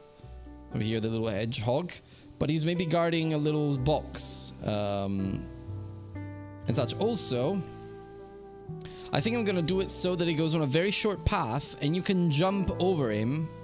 No, actually, no. I should do that for the penguin, maybe, because if you jump on the hedgehog, you die. The hedgehog has stuff. Oh yeah, by the way, there's no checkpoints implemented here, but I'm gonna have to work on that at some point. So maybe there's a question box here because we haven't had one in a while. So that's fine. It's got nice 10 little apples here. Bit of a reward for getting this far. And I think I want to do what the first game does, which is having a wall of boxes. So this is going to be a boxes. Wall of boxes here. And behind the wall of boxes, there might be maybe another penguin. I can't draw the penguin in 2D. Okay. That's not a penguin. That's closer to a penguin. Okay, there's another penguin there. Right after the boxes, just to surprise you or give you a bit of a jump scare. And, well, now that I think about it, instead of making it turn into a 3D thing where you just run, maybe this could be a tower, and this is like we create, because by now we haven't had a lot of platforms, but if we turn this into a bit of a tower, then we can have like a series of platforms here with like pillars and such. So platform, platform, platform, stuff like that, wall platforms, then maybe a long platform here just as a little bit of a rest. I think I want to put a platform there to do a bit of a jump there and there. Obviously there's going to be like boxes all around. This is going to be blocked, but if you, yeah, I have to make sure that you can't fall down there, or if you do, you're gonna die. So there's maybe another death pit here, or you know, maybe I don't gate it that way. Like if you fall down, that's fine, you can just come back up. Whoops. So right now what I'm doing is I'm throwing into this level everything that I have without really, I mean, there's some consideration, but like the pillar I'm not really reusing, and at this point I don't think I would be able to reuse it anyway if I'm turning this into a tower. So maybe there could be like another little ditch here with like there's another little pit, and there's another pillar here. So we have the pillar at least. Yeah, and so you have to do maybe we have a sequence of pillars actually. You have like 3 just to evolve the challenge a little bit. Go into there, go into there, and yeah, so maybe we go like I only have space for 2 here, but that level is very long, so I think we can just, oh my god, what is that thing? Okay, so times 3. So we're gonna have a sequence of 3 pillars that you have to go through before breaking the boxes. Then there's the penguin, and so this way at least we've reused the pillar at least once. And then here maybe, I mean, over on this side there could be some spikes, time spikes. But at the same time, maybe here there's like a bunch of boxes that you can get. So that's nice, and then you have to kind of time your jumps and such. And I will make this tower maybe tall enough that I'll make this tower tall enough that basically you'll see it from here too. Now the one thing that I'm thinking about is I don't think my no, but I think it's fine. I think it's fine actually. It should be all right. I will work it out. I'm thinking about the gravity. Like there's not gravity in my boxes at the moment. They're all hanging in the air or something, which is fine. I mean, some boxes in Crash they hang in the air, so yeah. But yeah, so here we could have a bit of a tougher challenge. So maybe there's let's see. So maybe there's a platform here. And there's a penguin over here, or like a hedgehog, like a little bit of a little hedgehog here. And what you have to do is actually jump over it. Or maybe there's apples here, showing you that you can jump over it. So you can go to the other side. Maybe there's another little bit of a platform here with some spikes. No, maybe that's too much. And then from here, the climb resumes. So maybe we have like a pillar platform. And then some wall platforms just going up. And all of them, they might have some boxes and such. In terms of moments, I think we are keeping it somewhat varied and somewhat interesting. It's just that I don't have a lot of resources to play with here. Then we could have like, maybe here we could have the wooden platform, like a little bit of a... Or a platform of boxes actually. Like a bridge of boxes, just like in the original. We could have a bridge of boxes there. With a platform in the middle. So that you can make the jump. If you fall down, you can try again, but you don't get soft locked somehow. So this is going to be like a bit of a wall platform. Bit of a bigger platform here. So we'll just delete that. But these are all boxes. And we don't put anything here because maybe at this point it's been a bit of a challenge. It's been the hedgehog, so a bit of a moment for the player to rest. But here we definitely have to have some boxes as well. Couple of them like that maybe. Then here we don't put anything there, and we allow the player some time to rest, but then we keep going up. There's another platform here, and I think you will be able to see like the box from there. Maybe it's a question box, bit of a better reward. And you'll be able to see it from there, so you want to go there. There's probably nothing here, or some boxes, just not to keep it empty. There's going to be a few boxes here as well. And then from here... the thing is, the original has some bouncy crates and such, but here we don't really have bouncy crates. So we kind of have to play around with what we have. And yeah, I think at this point I can do this. So I can do a platform, but then I can do a wooden bridge, like, you know, that wooden thing that I have. And this I will do WB, wooden bridge. And on this one, there could be some enemies. Like there could be 2 penguins, for example, maybe. Like maybe there's 2 penguins here. Another one here. With a bit of a box in the middle. That they're guarding or something like that.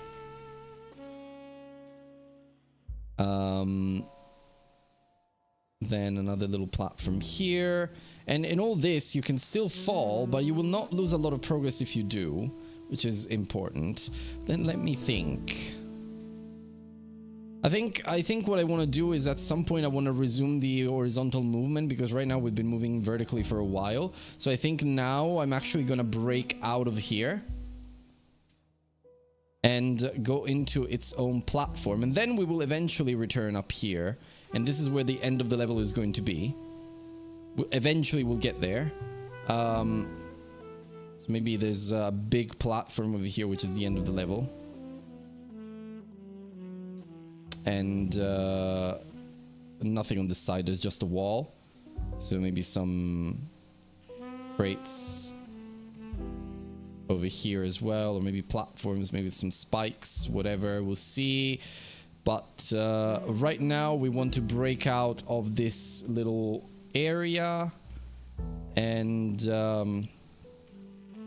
we are back to moving vertically. But here I need a bit of more of a, like, I need a bit of a death zone here, because if he falls down there, if the player falls down there, it's gonna be so frustrating to go back up. Obviously we don't have checkpoints, but still. There we go. So that's a death zone. And maybe we're gonna have some more little challenges here. Floating platforms, for example. Very, very challenging. And maybe here we can start having some floating boxes too. So floating box over here, floating box over there. Then another floating platform. And, but this one maybe can be a little bit higher than the other one. Yeah, I think so. This one can be a little bit higher than the other one. So we start using that concept of verticality that Crash games do so well. Then this one might be empty, a bit of a rest after this little challenge. But then here we have another little penguin. Actually, we haven't seen hedgehogs in a while, so we're gonna have a little hedgehog here. It's gonna move back and forth again, with some boxes over here. Maybe there's a bit of a platform here. But here we encounter a wall, potentially, and we have to turn back. We have to change direction. And so here there's going to be another platform. But now, what we really have now are just platforms, boxes, and very little else to... We might have timed platforms, so maybe the floating platforms kind of disappear after a while. But I'm gonna have to do an animation for that. I kind of don't want to. I'm thinking of an interesting way we could do that, but yeah. And then, yeah, so basically, I mean, also, I don't necessarily have to put the end of the level there. What I could also do is, at this point, we've been going on long enough, so I'll just put the end of the level here. I'll just do this. So I'll put one final challenge here, which might be, I don't know. I mean, we've had some boxes here and such. Maybe... maybe a little tower of boxes over here. Just very small. Sorry, very small. There we go. We got a tower of boxes here to signal, oh, the level is about to be over. So enjoy it. And then a little platform here. Jump up here. Jump up there. Solve this last challenge with these platforms and spikes. And that's the end of the level. I think that's okay. Like, to be my first proper attempt at level design with platforms and moments and stuff, I think it's not too bad. It could be worse. What do you guys think? Do you think this could be an interesting little... It's just a tutorial or first level, you know. It's proof of concept, but... What are you guys thinking about this little concept here?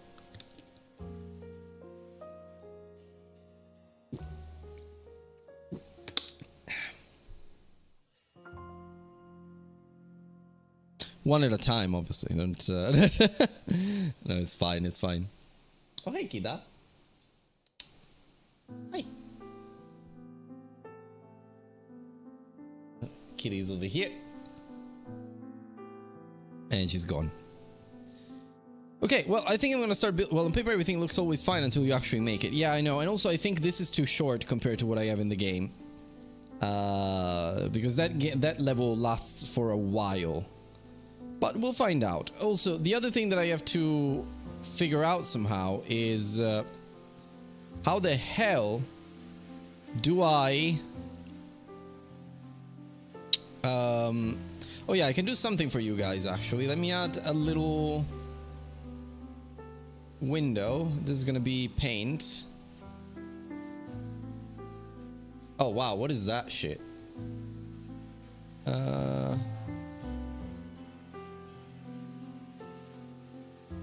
What? What? What? What? What? I don't understand. Why is it like that? Okay, never mind. Don't worry about it. I'll just close this. But I have to remember to save this actually. So let's save it as a ping crash level layout. Very excited. We're about to finish Crash, my friends. We're about to finish Crash. So 20 games challenge.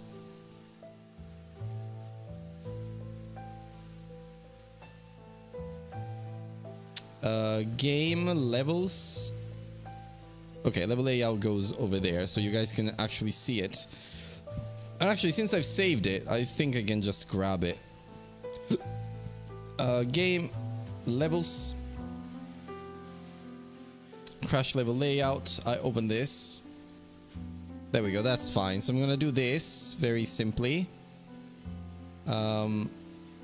Actually, I'm gonna just grab this window. No, I don't know. I'm gonna put it there and grab it from here. Level layout. There you go. So you guys can see it. I'll put it. I don't know. I mean, I don't know if you guys can see it very well, but I'm gonna cut it like that, and also like that.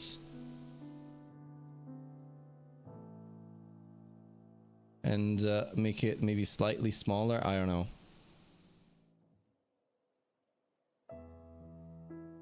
This might get in the way a little bit, but hopefully not too much. It is a bit in the way, isn't it? I'll put it over here in the top right. Not sure how much of it you can see, but I'm gonna zoom in anyway as I do the bits. So yeah, so for example, now we have to do this bit. We have to do the beginning. So let's actually do that. So first thing I'm thinking about is this one should be taller. Like the floor should be taller. At least, you know, the actual mesh, not necessarily the... Oh, okay. Not necessarily the static body. We should not have any sort of transformation. The collision shape shouldn't have it either. Okay, I see the problem now. Okay, static body needs to move over there. Let me see if it's at surface level, but probably not. Yeah, it is now, I think. Slightly below.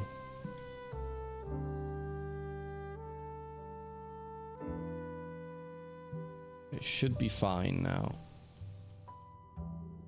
Well, now it's slightly above. Okay, give me a moment. Position. There we go. Now we got the feet. Now, the first thing that I'm thinking about is how the hell do I create a pit? I'm gonna have to make a lot of small little floors, don't I? And I have to do it this way. Can't really do much about that. I think the floor I kind of need to block out differently. But let's see what happens.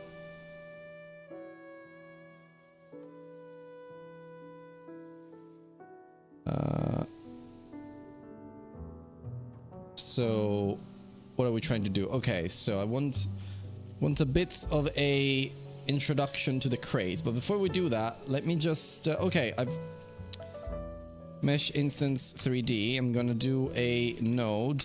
I'm gonna call it floors. Might become a floor 3. Yeah, whatever. And then I'll do a box mesh. The floor I'm gonna...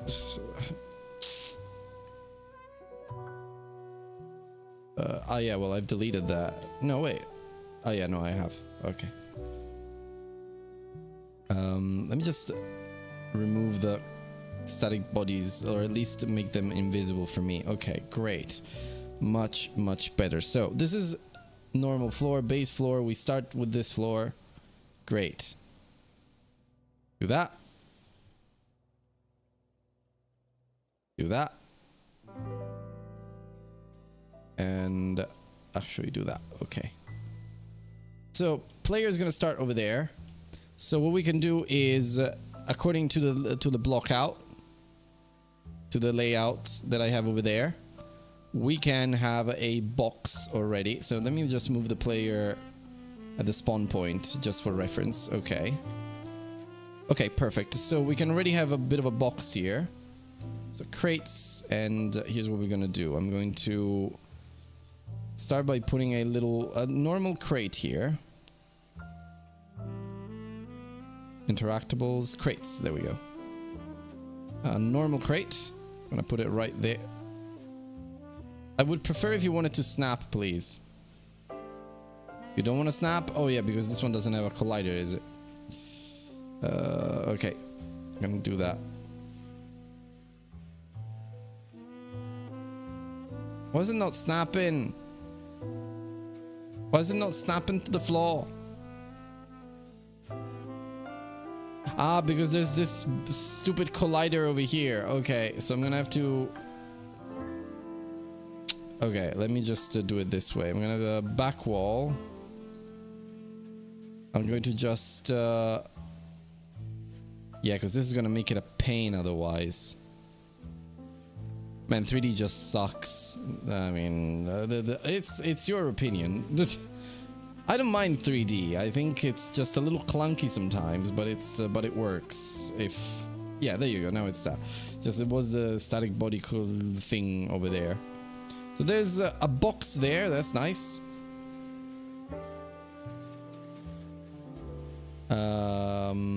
Great. So this one can actually be a little shorter.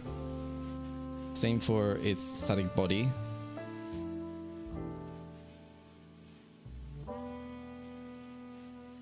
Okay.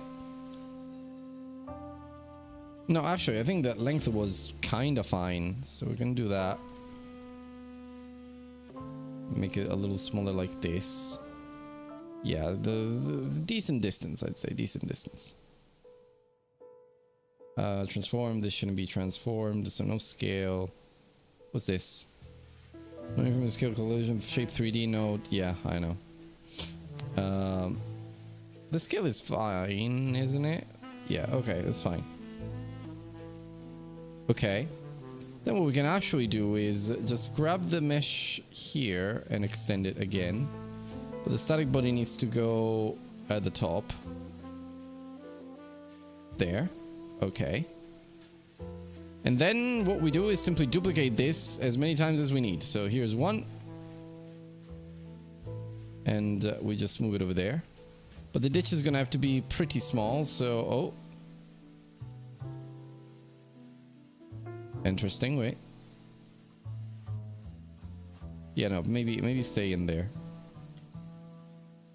Ah, yes, okay, I see. You had the same problem. There we go, better. This one will go like that.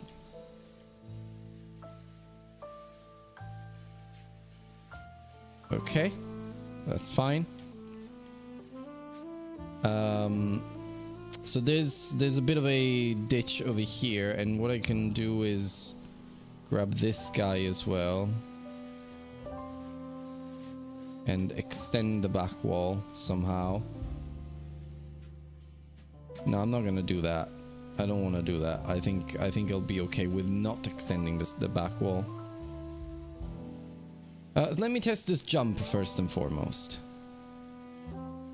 Ah. It's good that I caught it now, because it would have been very interesting otherwise. So static body, collision, layer, do that.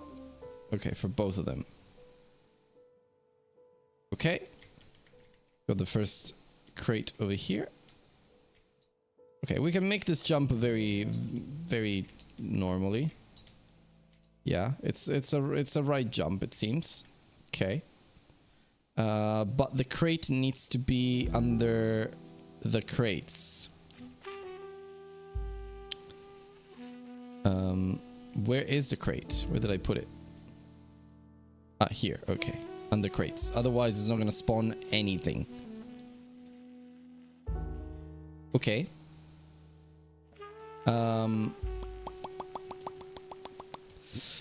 Here's what I can do. I can go into the Wumpa fruit. And I have to ensure that it is pick-upable. Picked up.emit self.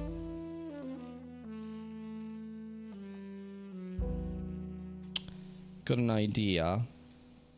I think I need to do a similar thing that I'm doing with the crates. So I'm gonna go into the...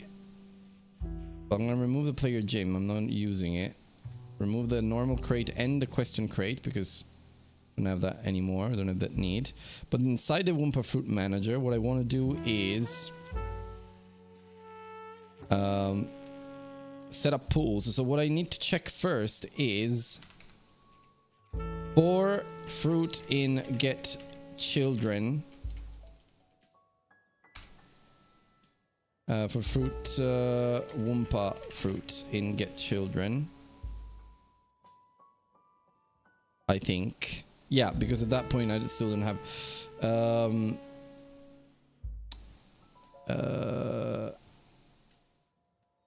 ooh, wait.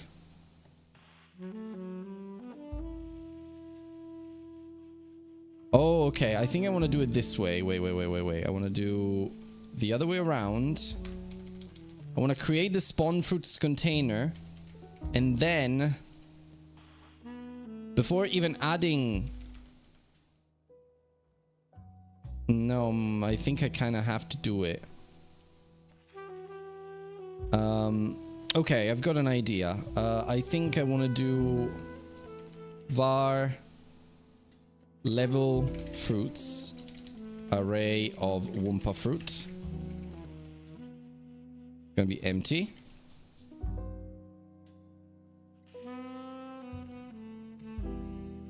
Okay, and then what I want to do is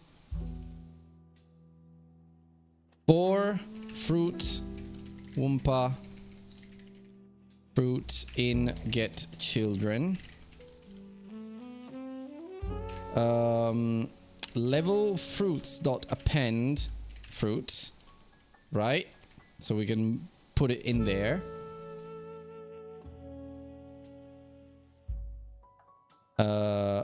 Perfect. Great.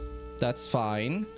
Then once we do that, for fruit in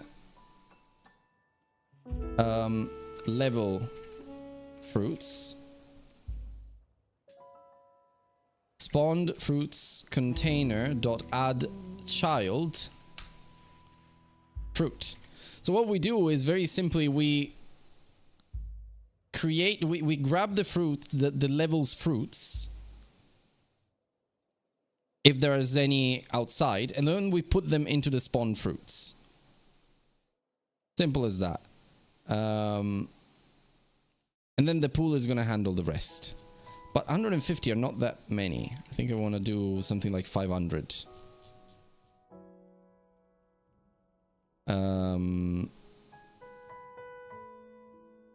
Okay, but then I want to make sure that I don't spawn that. So minus spawned fruits dot size. So basically we don't spawn, we subtract the number of fruits in the level from the maximum available fruits, so they complement each other essentially. So that means that we're never going above the cap technically. Don't know if this is gonna work, but technically what this is gonna do is It's going to allow the fruit to be collected because it's going to be part of the Wumpa Fruit Manager's workflow, essentially. So we'll find out. We'll find out if that works just now, because what we're going to do is I'm going to place a little Wumpa fruit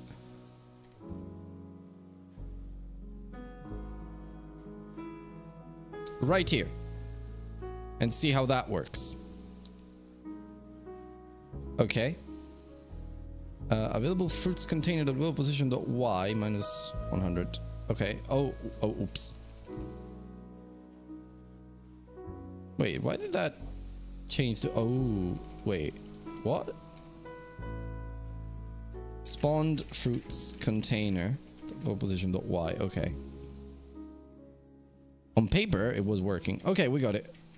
All right. Oh, no, I don't have the inventory because it's not the... Okay. I need to test it with the inventory as well. I need to know. Level 01. Okay. Oh my fucking god. Base object type null instance. One level equals level.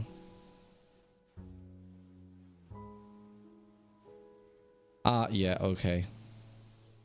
Level 01. Okay. For now, I need to refine that thing. Okay, we got that.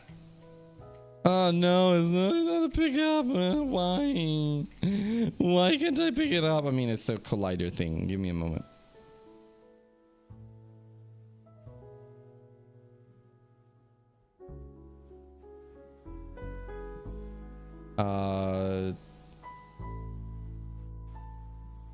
It should be working.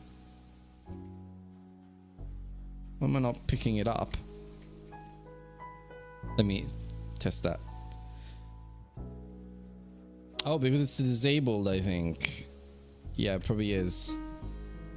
No, on ready it does fruit ready.emit. Interaction pick up. If body is not player or collected.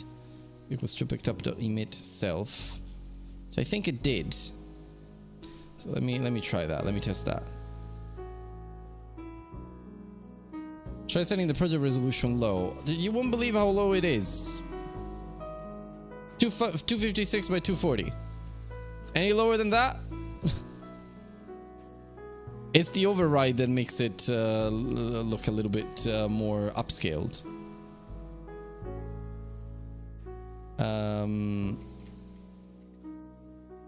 Okay, so this is emitted.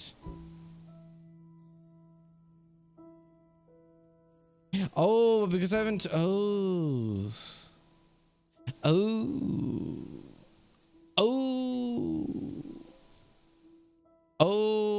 yeah, no, that makes sense. Okay, Wumpa Fruit Manager, what it needs to do is actually not add child, but fruit.reparent to spawned fruits container.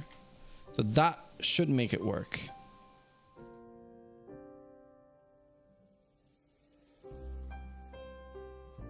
It did not work.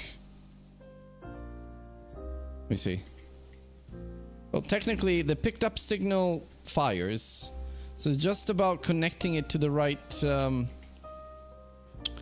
thing. So why is it there? Why has it not been reparented?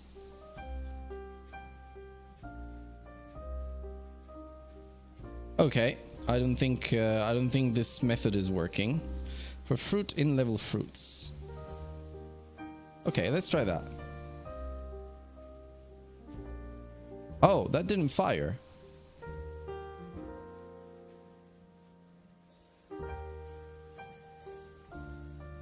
Because there's no fruit in level fruits, I suppose. What about this? What? Ah, no, well, of course, because I'm an idiot. This Wumpa fruit should be under here. Should be under here anyway. Okay, now it's firing. Okay. Breakpoint. Still didn't work, but I'm getting closer. I feel like I'm getting closer. Okay. Still did not work, and we're gonna have to find out why. Remote. Okay, this is inside spawn fruits, so technically it should work. Let's see what happens next. Components, movement, tick. Oh yeah, well, okay, whatever. Nobody is on floor. Lock movement. Okay, this is another thing. I do not care. Ah. Oh, because its signal is not connected to anything. Right, that, of course. So I have to connect the signal manually as well. So, fruit reparent. Where do I connect it? I think I connect it, yeah, here.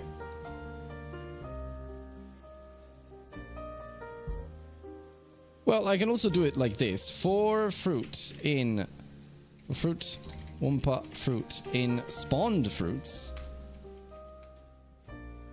Await fruit dot fruit ready, which is what we have to do anyway. Fruit dot picked up dot connect collect fruit. And we don't have to disable it because it's it needs to be enabled. So now, oh my god, that should have worked. Why? I am so close. I know I'm so close. Okay, what happens here? Oh, it didn't connect to the signal, did it?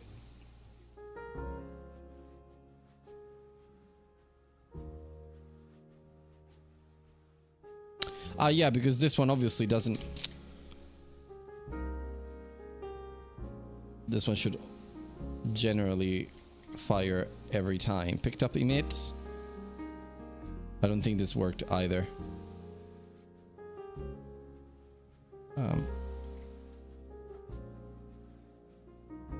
Okay, let me see.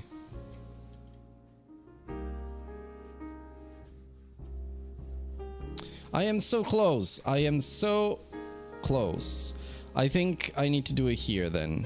Fruit picked up dot connect. No, we don't do it there because we don't have the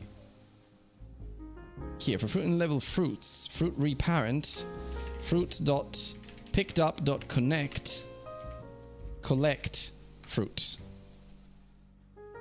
So after reparenting it, we connect its picked up signal to collect fruit, which does that.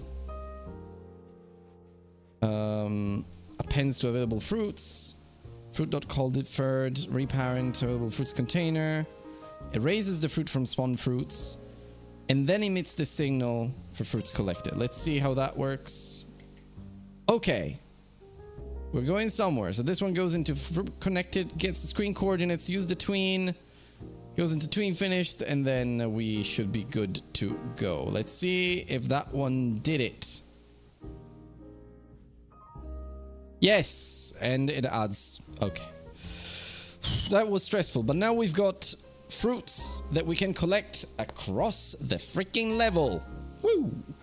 Canvas item. I can never tell which one is correct here for the retro effect. Yeah, that was such a very stupid thing to do, but because of how my Wumpa Fruit Manager is designed, I had to go through a bunch of hoops. But actually, it was just a couple of lines, as you can see. So, well, that's fine. That's fine. We did it. Okay, so what are we doing now? You said canvas items. Okay. I can try that because right now it's on... no, it is on canvas items. Maybe viewport. Let me see. Ah, yeah. Oh, that's cute. I like it. That's very retro. I like it. It's nice. Fake pixel art. Love it. Yeah, I'm gonna keep it this way. Actually, I think it has a bit of charm.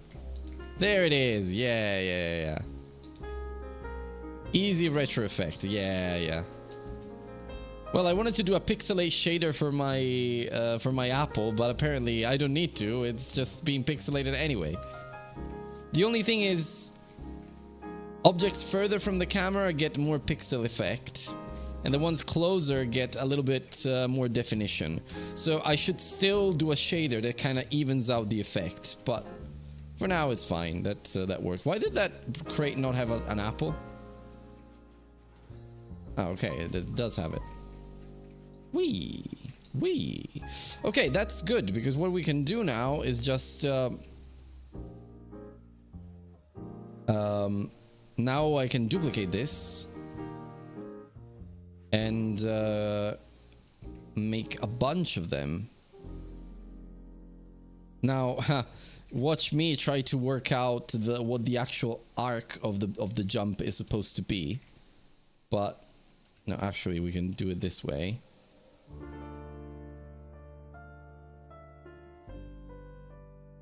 And also, I think these are gonna fall. Yeah, because they've got gravity because they're rigid bodies. But what I can do, I think I can. Yeah, I can put the gravity to 0. I think that's gonna work, just for these specifically. Ah, yeah, look at that. Oh, that's amazing. It's the best feeling ever, collecting these boxes. Oh my god, why did it do that? It didn't spawn an apple? Okay, no, I need to look into that. Okay, it spawned it this time.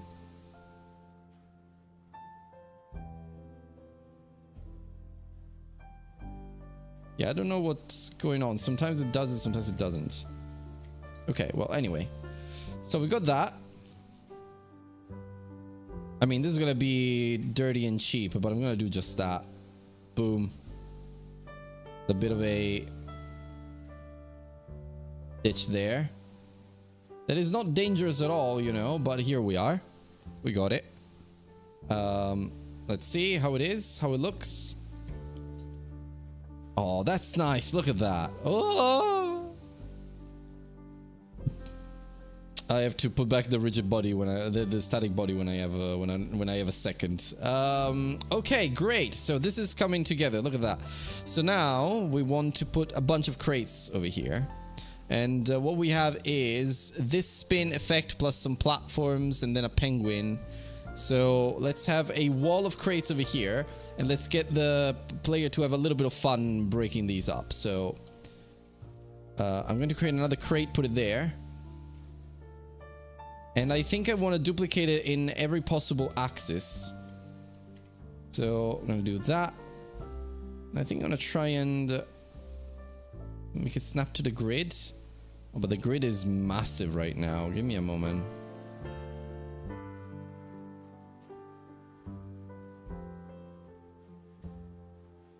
Yeah, that's a lot. Let's do it this way. Okay, much better. Funny, there's a bit of overlap between them, although it doesn't look like there is. A nice little box wall. Like that. Look at that. I love that. Feels just right.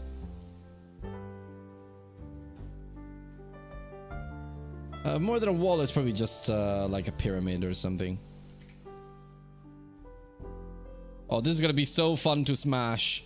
I want to try that. I want to try that. I want to try that. Let's see. Okay. Oh my god, that's the best thing ever. Oh god, yeah, I love it. Okay, I forgot to do that. I need to give Crash a collider on his head to just smash boxes. That should be actually a very easy one to do. Give me a second. Hitbox component feet. Hitbox component head. Oh my god. Hitbox component head. And the collision needs to be just for crates. For interactables. And this one will just shift to his head. There we go. Perfect. That should be all we need, actually. I don't think I need to connect it in any way. Yeah, I don't need to do anything with that. Okay. So let's try that again. Okay. Oh, that's amazing. I love that.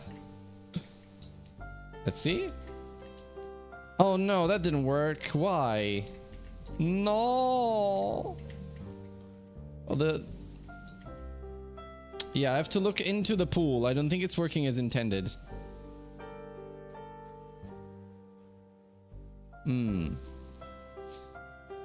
Got some doubts. Let me see. I need to go into the Wumpa Fruit Manager because ever since I did that, it created the problem. Ever since I added those fruits, so I think maybe I can just do that. It's probably gonna try and let's see. Let's see if that one fixes it. Looks like it did. Yeah, it looks like it did. No, see, it didn't spawn anything there. Also, I really need to understand why this one isn't working, but let me see. Hitbox component head. So right there. Oh yeah, but where is the collision shape? No, the collision shape is right there, so that's fine. But I need to like move it. There we go. We move it down like that.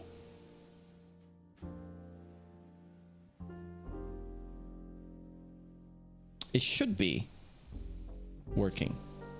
Because the interactables... Oh no, wait. Maybe the boxes... Oh, wait. Let me check the base crate. I think the base crate has a... I think the crates have a hurt box that is... Oh no, the hurt box is just the whole thing. So it should get it. So it's looking for the player, and it's in the interactables. This one is the player, and it's looking for interactables. Layers and masks are correct. You should hardcode this stuff into ready. No, they are. Becky, let me smash components my ass. No, okay. You really don't like all of the stuff that is supposed to be best practice in this in this engine.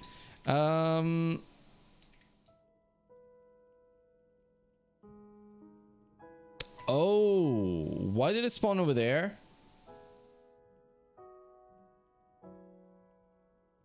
That's very interesting. Okay. This is a normal crate. But I moved the whole thing, so let me just see, because it shouldn't have spawned it there. The origin of the crate should be up there. Crate mesh, static body.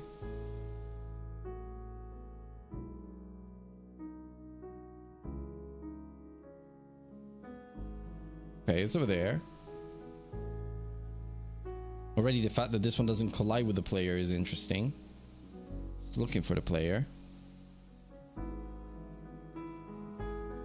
And the hurt box is...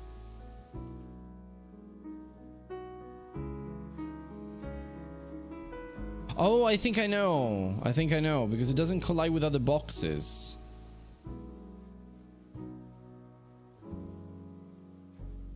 Yeah, it's because it doesn't collide with other boxes. So the rigid body just falls. Okay, let me just adjust it over here. I mean, I don't know. I have to... So the static body will stay there regardless. But the rigid bodies of...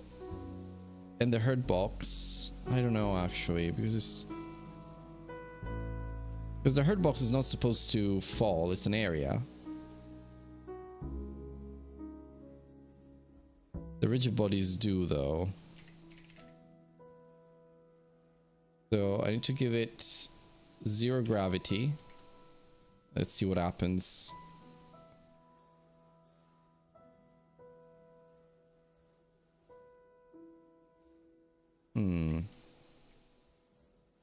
So it's interesting because the spin collider works. But if I try to do this with his head, it doesn't. So let me just visible collision shapes and see if there's anything weird there.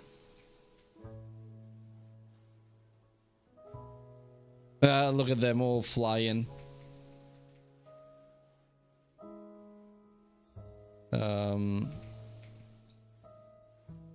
Yeah, so the two intercept Don't get me wrong. Why doesn't that work? Let me play around with this a little bit. World level. So this is the last crate left. I think they're all gone. Yeah, that's the one. Yeah, that's the one. So crate mesh, static body, layer is in interactables. What if I change it to that? No. Mask, player, and other interactables. No. Let me just change everything. Okay, no. So already I'm not even detecting the...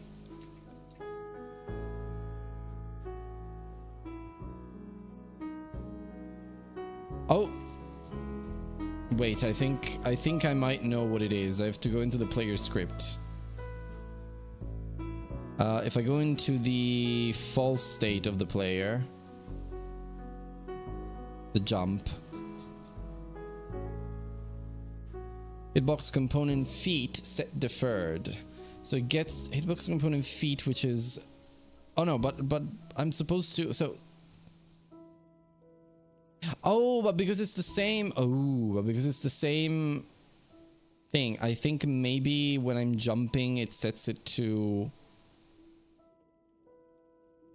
Let me see. Hitbox component... Feet. So right now, these are not monitoring or monitorable. Okay. Okay, what about the head?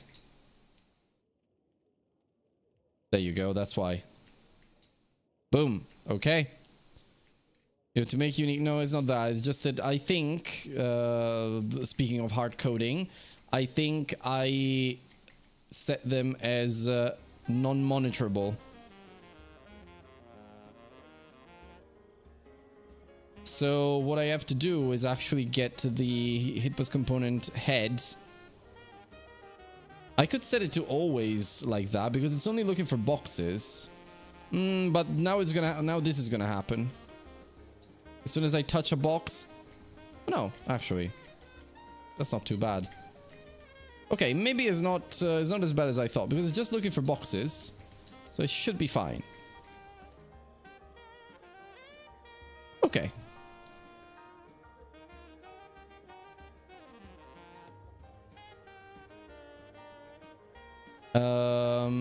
I'm wondering if I should just give the Wumpa Fruit the 0 gravity scale, because I think what's happening right now is that they are supposed to spawn. Oh no, but then they fly away. Never mind, never mind. Blindly copy pasta or man. Yeah, I know. But that's okay, that's okay. We've done that. We got to it. Nah, it's okay. I'll keep the apple as they are. Okay, we can break that. The only thing is that when I hit with my head, I don't bounce back down. Which is strange, because I should be... Static body should be still monitorable. Should be still findable.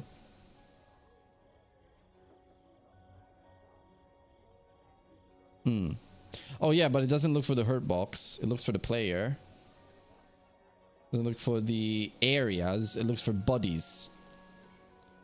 And that is an area, not a body. So because the area hits it first, it never has the chance to bounce the player back down. So what if... Yeah, what if we make the...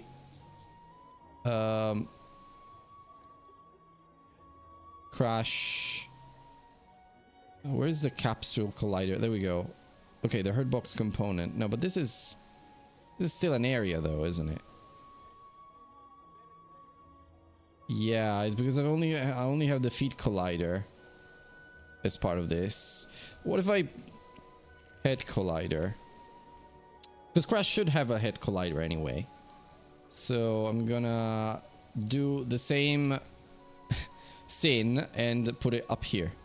A head collider, there we go. But a little smaller. And I'll make this unique. A little smaller. And it should be right at the same level as the kinda, I'd say. Let's see how that works. Reminds me very much of Star Jumper. Yeah, all of the different colliders and stuff. But let's see how that works. Yeah, okay, now it works. Great. Now it sends me back down whenever I collide with a box with my beautiful head. So I still have the time to collide with a box, and I don't get why sometimes it doesn't spawn apples. I think if I hit more than a box at a time, it doesn't spawn them. Okay, that's worth checking, but alright. Head collider. Okay. Perfect. Alright, so that's already... we've made some progress, I think. What's the time? Okay, gonna have to go in a little bit.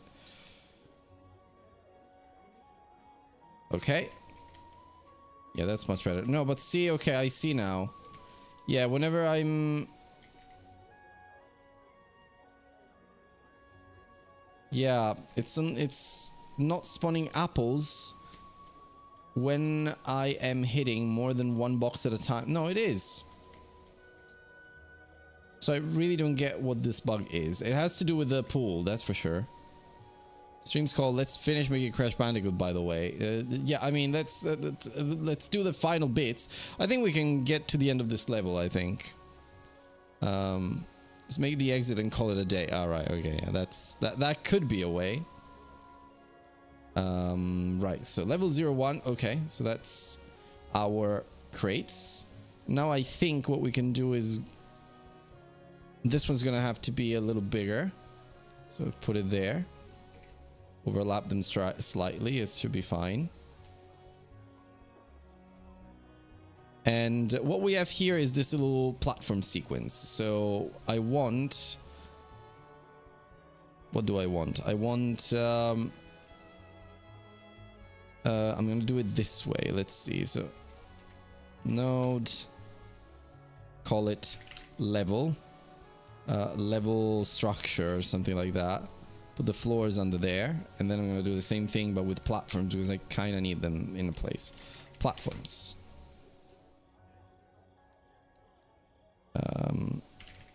Okay, we've got plenty of platforms now. So not that. That's not what I want. I wanted some floating platforms, like wall platforms too. Something like that, maybe? Maybe that's too big. I think a floating platform would do, honestly. Like a series of floating platforms here. And I think Crash can jump up to 3 boxes, I believe. No, actually, oh yeah, but like he can touch the ground on 2 boxes. So this is fine. But now the floating platforms don't have a collider, they don't have shit. So that's a little annoying. I think I'm gonna have to go and create scenes for every single one of these. So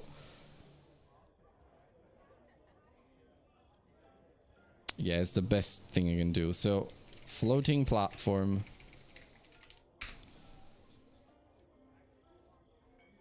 Should be fairly quick. I just need the collisions anyway. Make local, grab the mesh, get rid of the anything else, grab that mesh, create collision shape. We don't want the bounding box. Kind of want the multiple convex. Is that gonna work? Yeah. Or maybe kind of want the simplified convex. Yeah, that's fine. Yeah, that should do. That's all right. I'm fine with that. Game, level elements, platforms, loading platform. Then I want the pillar platform. Pillar platform. And do the same thing. I love that I'm getting Kingdom Hearts. Yay. Make local, pillar platform, delete that. Mesh. Same thing. There we go. Pillar platform. Great.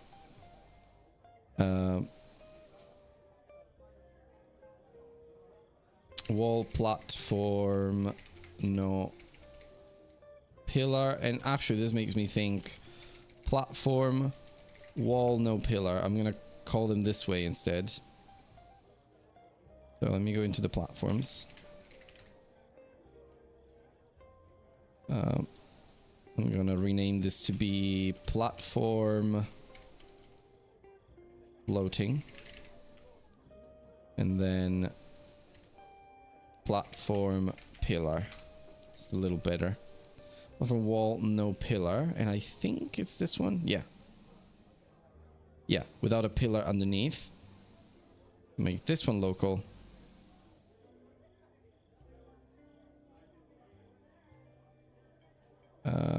Conclusion shape, simplified convex. Yeah, I think that's fine. And then same thing. Platform wall, a platform wall pillar. Okay. And I think, oh, and then there's a platform wooden. Platform pillar. Make local. Mesh, visual shapes, convex. No, actually here I kind of need two things. So I'm gonna do a static body. No, wait. Let's do a static body child with a bounding box, which I'm gonna make smaller. Yeah, that's fine. But I don't like this. But we're gonna accept the jankiness a little bit. The static body 2D, just make this one unique. And we need this one to cover the entire pillar. Okay, do it like that. And no intersections, so we just do that. Great, perfect. Ah, yeah, on the side as well. There we go. Okay. So we got our platform wall pillar. What is this? Okay. And lastly, the wooden pillar.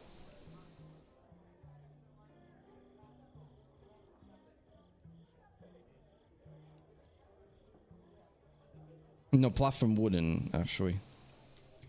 Platform wooden. Same thing we do here. And wooden platforms, create collision shape. I don't know, single convex, that should do. Yeah, I don't think we need to be too strict with these. No reason whatsoever. Okay, platform wooden. That's done. Okay, we can close that. Close that. Close that. Close that. Go in here. And now, instead of this, we use the actual scenes.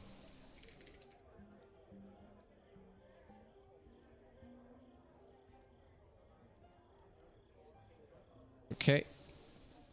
Move it up a little. Put it there. Okay, perfect. Right, so Crash can jump up to 2 boxes. So let's do 1 box. And then let's do another one. And put it right here. The second box. And then we want another one. About 1 unit. And then up 1 box. Roughly. I think this is plenty enough. Okay. So these are the 3 platforms, and maybe what we can do is move them a little bit like this. No, because of the perception depth. I don't want any issues with that. My rule of thumb for platform is jump height is 2 times the body height. Feels best for me. Yeah. 2.5 times, yeah. Ekida. You okay?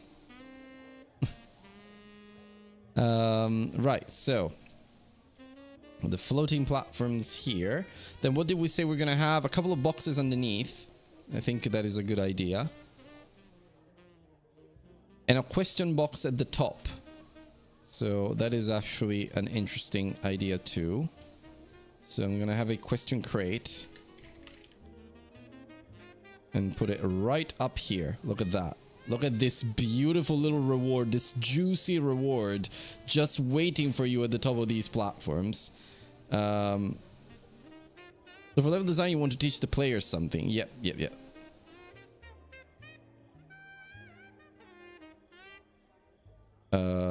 So here, the apples. Then you want to test and learn things. Yeah. I started reading the level design book this week, which is the online open source book. It's pretty cool. And also I watched a ton of videos. I'm very much a novice in level design, but it's a fascinating discipline. It's just very obscure to me because it's very hard to find one source that teaches you things in a good way. So there is that, but I think I want to do one thing. So I want to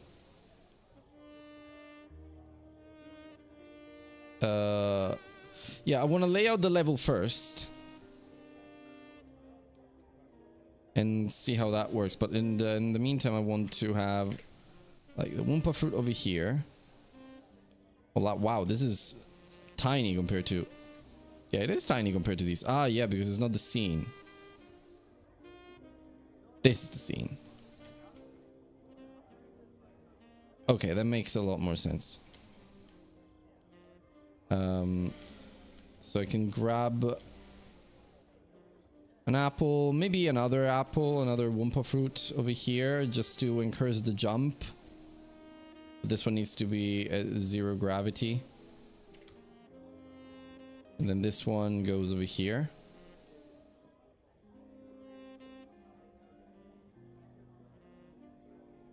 Be a little bit like that. And maybe here we have 2 actually. So a couple instead of... Actually, even 3. I like this configuration here too. And then one over here maybe. You can grab. Don't know. Something like that. Although the jump is a little unnatural there if I do it that way. So maybe not. Maybe one over there. The distance is too short now that I look at it.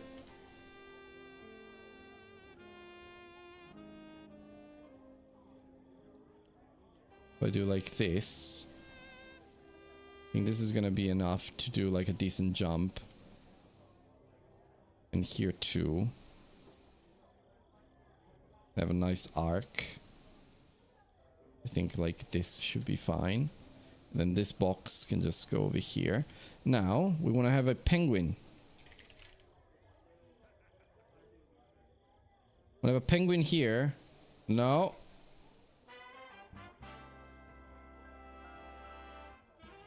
Why is it so small? Okay. I have a penguin here. Now the problem is... no, actually, I don't think we need the penguin. We need to do the enemy paths. Yeah, penguins. So path 3D. Path follow 3D. This is going to have to be an enemy path.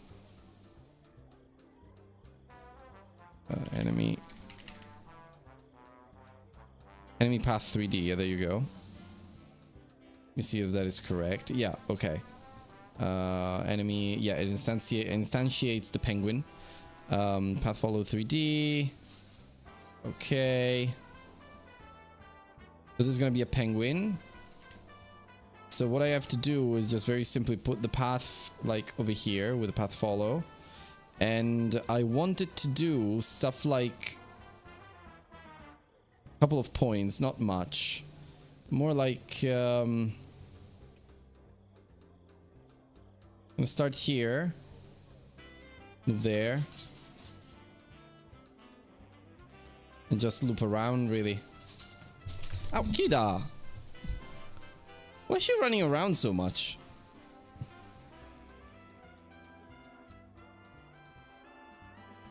Okay, so this should actually already work if I remember right. If we do that, collected an apple, yeah. Got a lot of boxes here, that's nice. Okay, we're having a lot of fun. Oh no, damn it. Got to do all of that. And why is it not collecting those?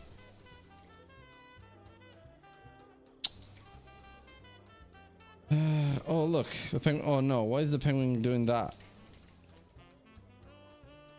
Works like a charm. Ship it. Yeah, no, wait. Why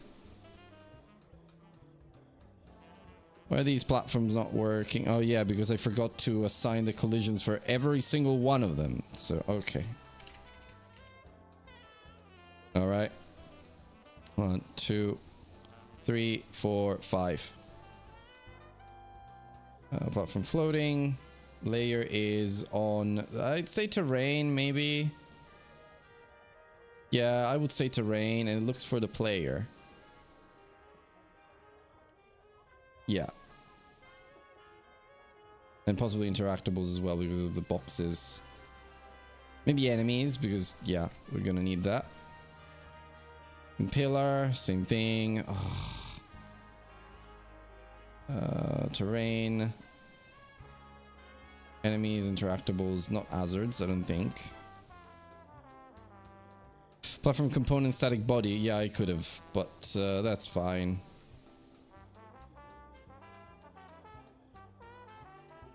That.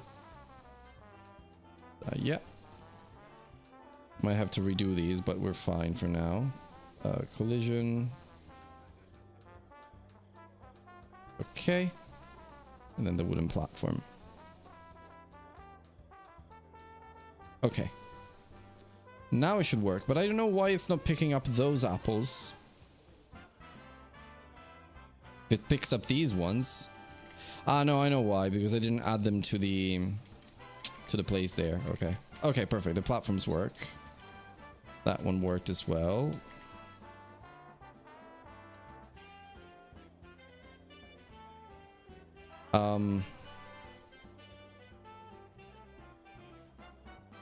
Okay, give me another moment. That's fine. Go up there.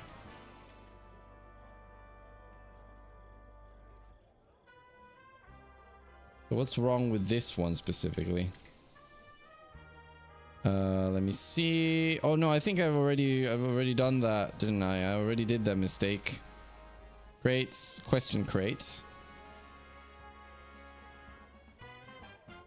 That's not the hurt box that's doing that.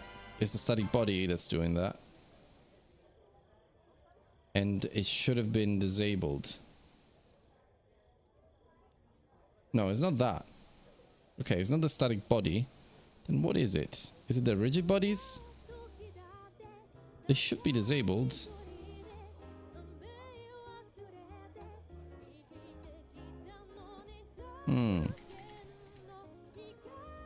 No, but look, I'm colliding with like a lot of different little pieces. Yeah, so it's the rigid bodies that don't get disabled somehow.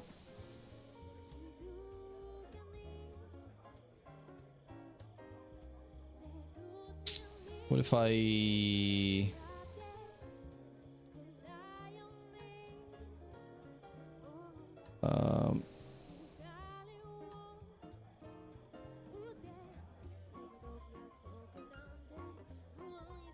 Okay, I need to look at the colliders again.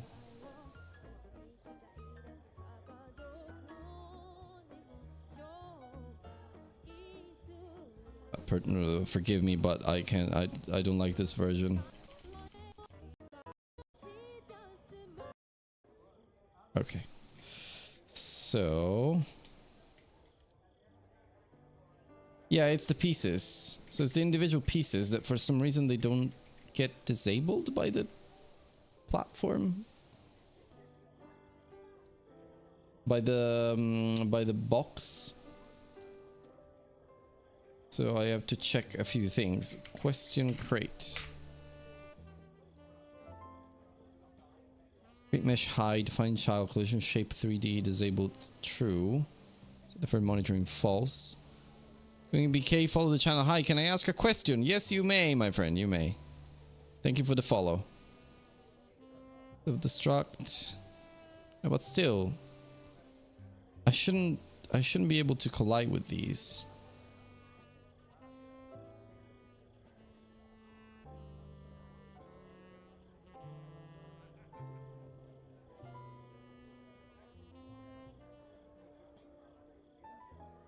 Oh yeah, I changed it because of that. Okay, wait. You think it's better beginners to use AI to learn game dev or use AI in general as a tool for game dev? Panda, do you want to answer that? Because I know that we have similar opinions on that. Okay, that did it. I'm happy with that. It's fine. I mean, short answer for me is bad for a beginner. For a beginner, we're artists, so fuck AI. Okay, yeah. For a beginner, I would say use it as little as you can. Like, use it as little as you possibly can. I think try to force yourself to go through the problems and hit a brick wall and try to forge ahead and try to get through that brick wall yourself. When you're absolutely stuck, still try as an absolute last resort, use AI, but never, in my opinion, to let it give you code. Unless it's something that you've already done 1,000 times before, and in that case, you're not a beginner anymore. But at the beginning, I'd say use it as little as possible.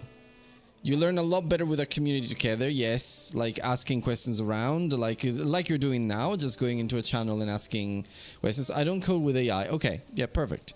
So, personally, I'm not completely like AI agnostic. It would be hypocritical of me to say that I am. I use it a little, but I use it as like an advanced Google, like to do some research and try to understand the problem when something is so specific that I kind of need a way to break down the problem that helps me maybe when I'm stuck. And I've been stuck for like maybe an entire day. In that case, I might refer to that, but only after asking other people, only after Googling, which anyway uses AI now. So I use it as an absolute last resort and as a tool to learn. I never let it give me code snippets or anything. One of the guardrails that I put in my custom instructions for all of my AI models that I use, at work or here for game development hobbies, is always never give me code snippets. Never ever give me code snippets. And yeah, so that's pretty much my take on it. And Panda obviously feels very strongly about it, but yeah, you get what I mean. If you're a beginner approaching game development, I think joining communities is a lot better, and there's a lot of communities. There's the Godot community if you're into Godot. There's a Unity community if you're into Unity or Unreal. There's also that, but there's all of the game jam communities like Brackies, even my own community, the Indie Diarist. I see a lot of artists hate AI, yeah, and I think for good reason. And I think Panda here can elaborate on that, but I think for good reason, because it takes away the beauty of making art, some people argue, and I think I agree with that, because making art with AI is yeah, basically it's use model front. I think that's why the penguin was going backwards, Panda. Let me see. Yeah, now the penguin is going the right way. Look, oh, that's nice. Look at them. Look at my little penguin. Look at the penguin. And the penguin is dead. Bye, penguin. Okay, so I have to grab all of these apples that I just put over there and put them inside the Wumpa Fruit Manager. BK, join the Discord community of the Indie Diarist. Yeah, well, if you want to, you don't have to. But if you want to join the Discord, you can do it like this. We'll help you out. Yeah. You don't have to resort to AI. There's a lot of very helpful people out there if you need any help with anything. It didn't do the command on Twitch, did it? Okay, let me do it again. That should do it. Okay, perfect. Now I did it. If you want to join, you don't have to, but if you want to join, we will be here to help you out. Okay, so we've got collisions working on the platforms, seems like we do. 15. Yeah, see, it's not spawning all the apples that it should be spawning. Some of them are going like down for some reason. What was that? What is this? Okay, that is interesting. That I need to look into that. I think it might be the Apple's rigid body maybe, but let's see if that is true. Physics are fun. Or are they the boxes? No, it doesn't look like they are the boxes. I don't know what they are. Yeah, what am I colliding with here? Oh, look at that. It's Crash's head. It gets stuck between platforms. So we could do this. Well, this could be a feature actually. You could just hang under platforms or something. Unfortunately, I don't want to spend the time to implement that one. But yeah, I need to find a solution for that. Your head is stuck onto the platform. Yeah, I saw that.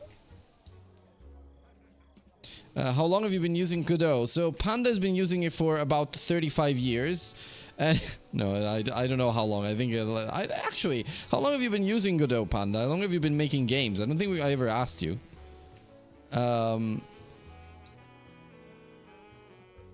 This could actually be a fun mechanic, like hanging by your head and trying to chain platforms like this. Okay, I'll take note of that.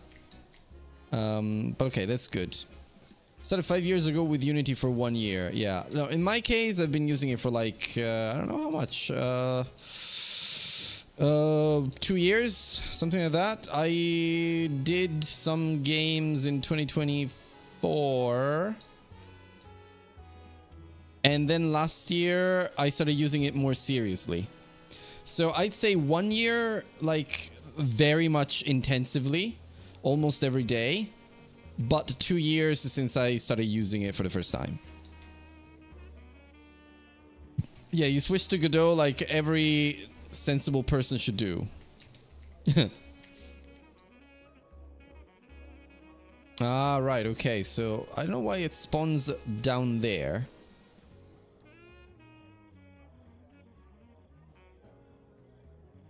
It should spawn at the global position of the box. Which is interesting. So I think it's the Wumpa Fruit Manager that handles that. So let me see.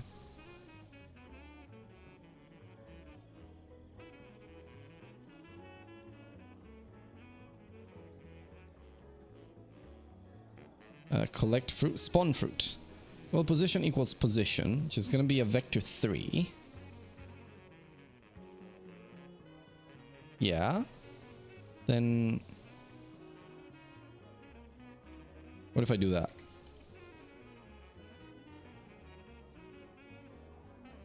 Because it doesn't move the vertical. It doesn't move vertically. It's like it moves it, but not vertically.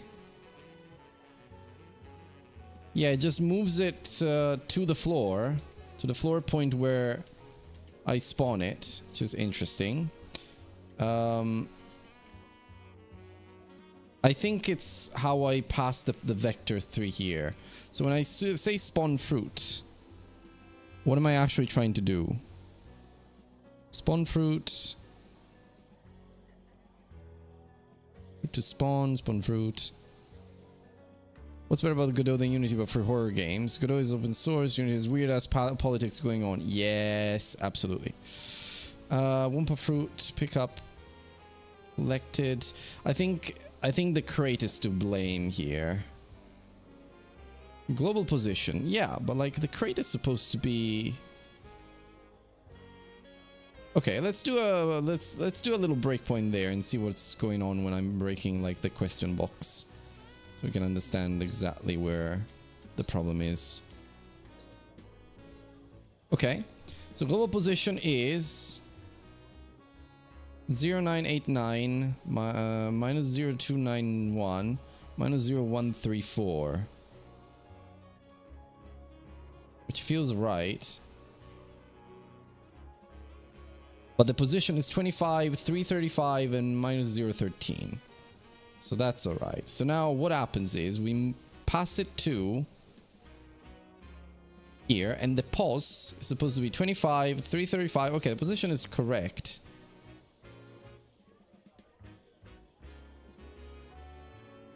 We have to spawn 10 apples.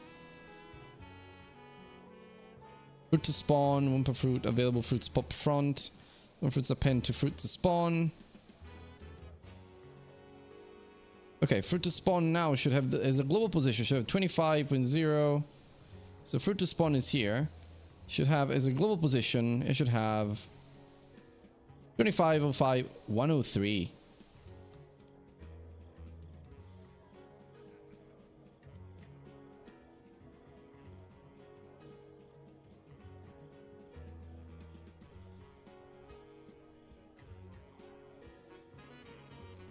How did this one become 103?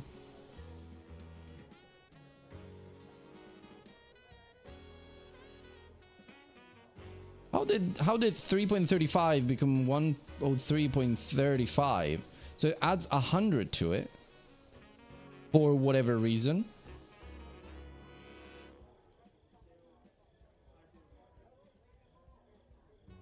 I wonder if I have to do a position change. So maybe to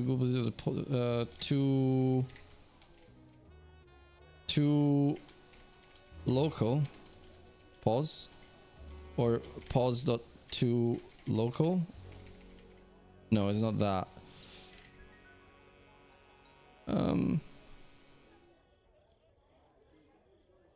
Maybe to local. No, where the fuck do I? What has to local as a method? GODOT to local.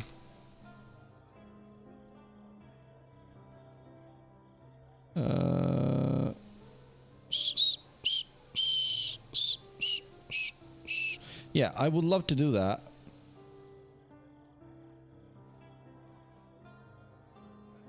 Yeah, to local transforms a global position to a position in the local coordinate system of a node, meaning it will be relative to the node's origin point. If you have a node of global position 100 and transfer the global position 150, and for the node you get a local position of 50 to 150. Okay, so I suppose I'm gonna have to do position, then to local, pause. Found in base self. Because it's not a node, but it's a node. It's not node 3D, but it is a node.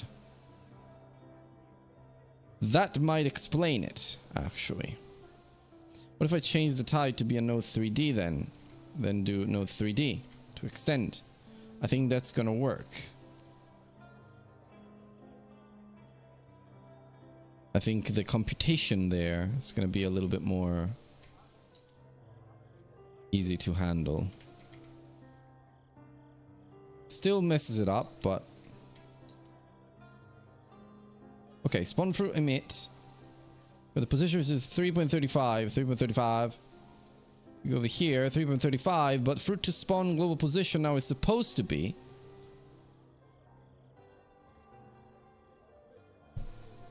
Why does it give it 100? Where does that 100 come from? I can try with just a simple position.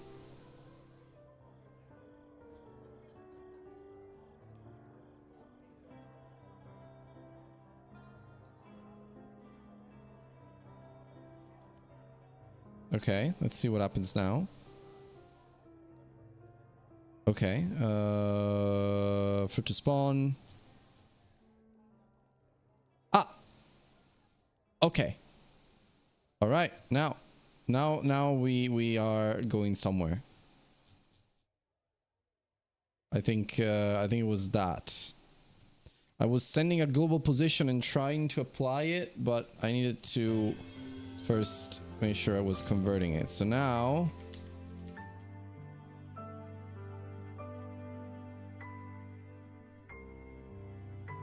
well, now it doesn't work at all. Like, I don't know what it's spawning them.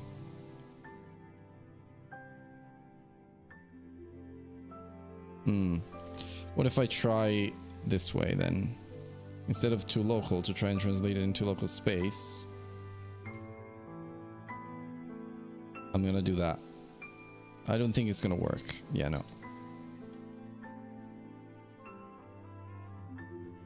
What a weird bug.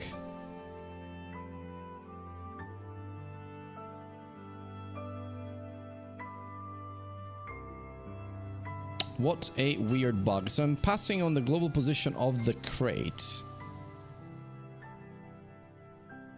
which then gets passed on through spawn fruit as a vector 3. The vector 3 position. And then by the time it gets to the Wumpa fruit manager,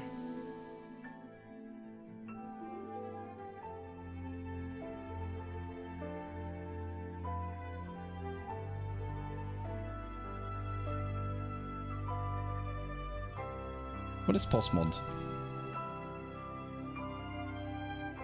Okay, I don't know what that is.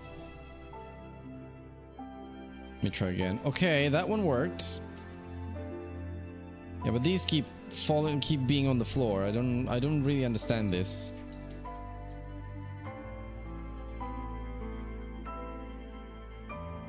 Yeah, they kind of show up over there, but then they stay on the floor.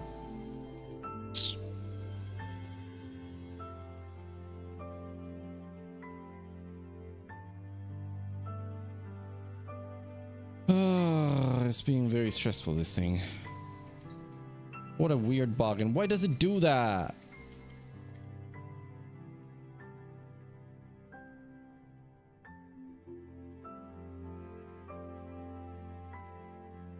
What if I don't do this, for example? I don't do that. No, well, I need to enable that.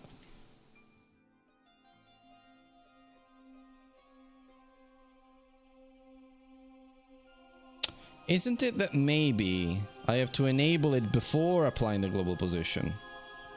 Because otherwise it's not gonna work. It is very possible. Let me try and do all that. Also, where's that central impulse going? Gone more than going. That still didn't work.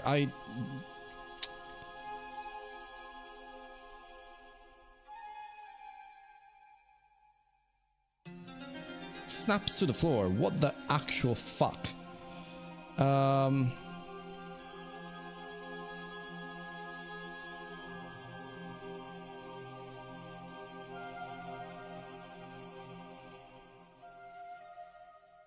Wait though, fruit to spawn from the Wumpa fruit. Oh, because it has gravity, obviously. What a fucking idiot I am as well. So fruit to spawn dot gravity scale equals 0. So whatever it shows up, it should be there after applying the global position. And it should not collide with anything, pretty much. So Russian area and such. Okay, so maybe that will sort some of it.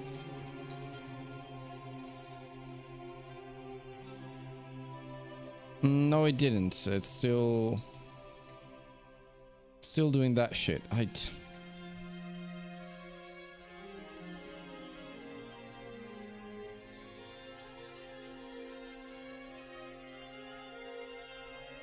Let me try and do something here. Let's slow down the game and see exactly what is happening.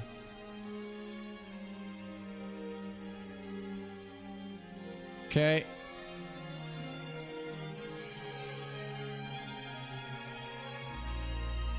With this music, it's very interesting.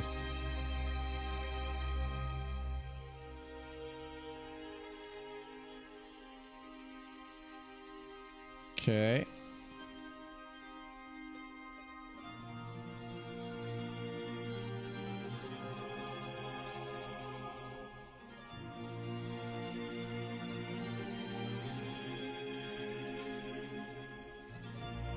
Let's see.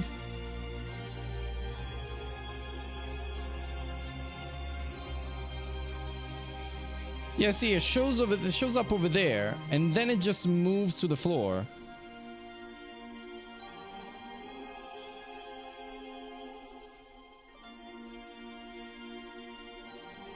Am I going insane?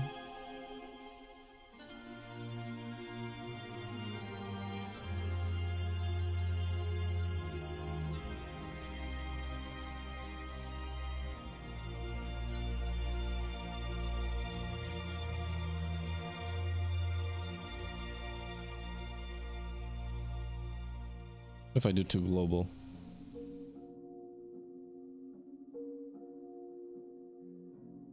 Oh, wait. Did I just fix it by doing that? Potentially? Nope. To hell I did. The fuck I did.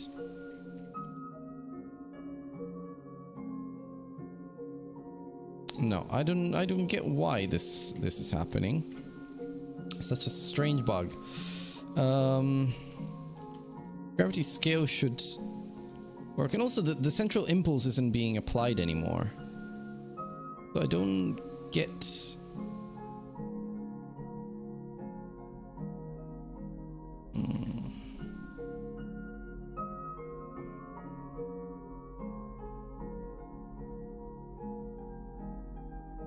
What if I freeze it? Is that gonna do anything?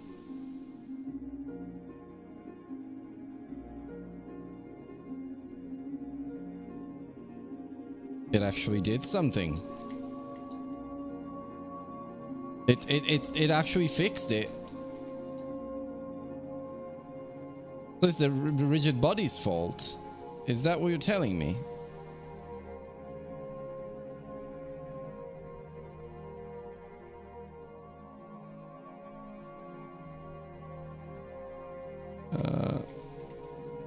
Well, now I fixed the apples, but now they don't spawn in they don't spawn out of the box anymore, which is a bit of a shame. They just stay all there.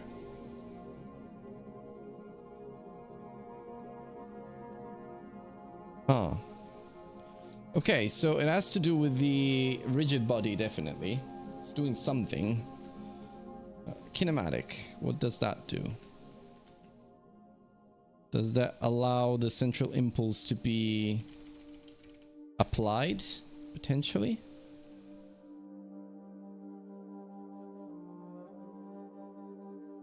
Maybe not.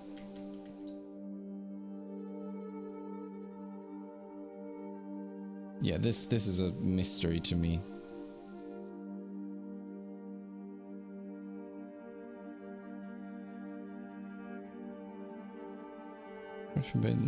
Pick up. Mates enable.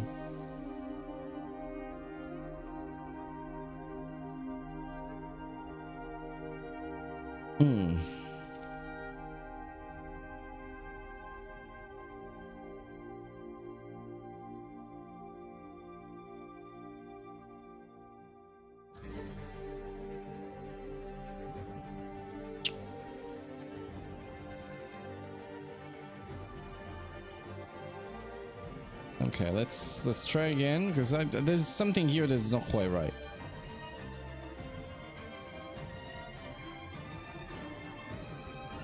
Like, now they all...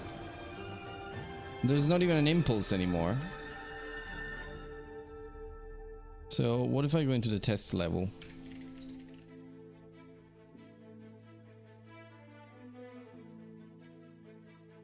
What's that?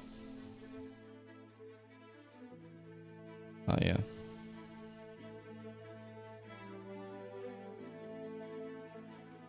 I really did not want to spend my entire evening trying to debug fucking apples.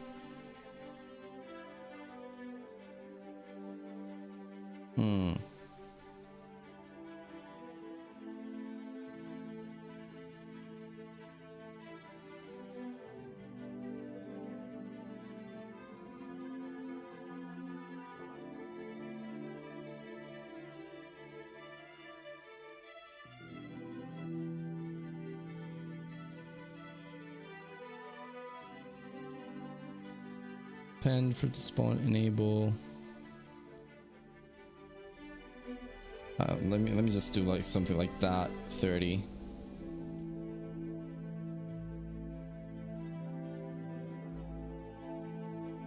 Okay, now the impulse works for some reason. Not always, though.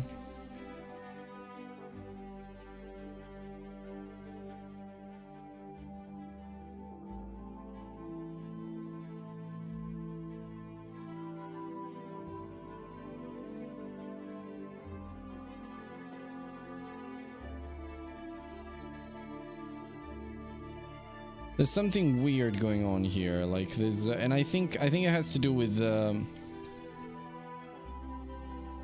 this thing that I'm doing.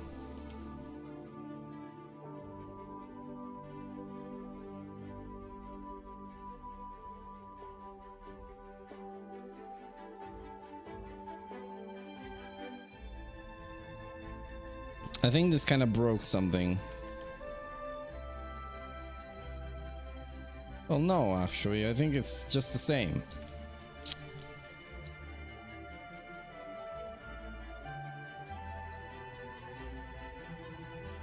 Somehow I broke the logic of the Wumpa fruits.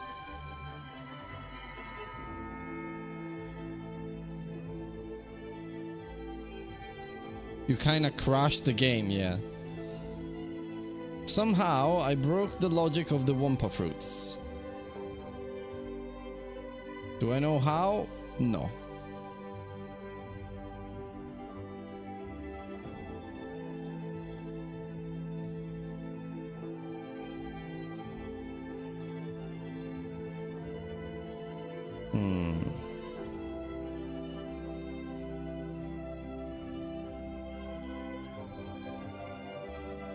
Yeah, because they're not being shot up anymore. First of all, but that's one thing.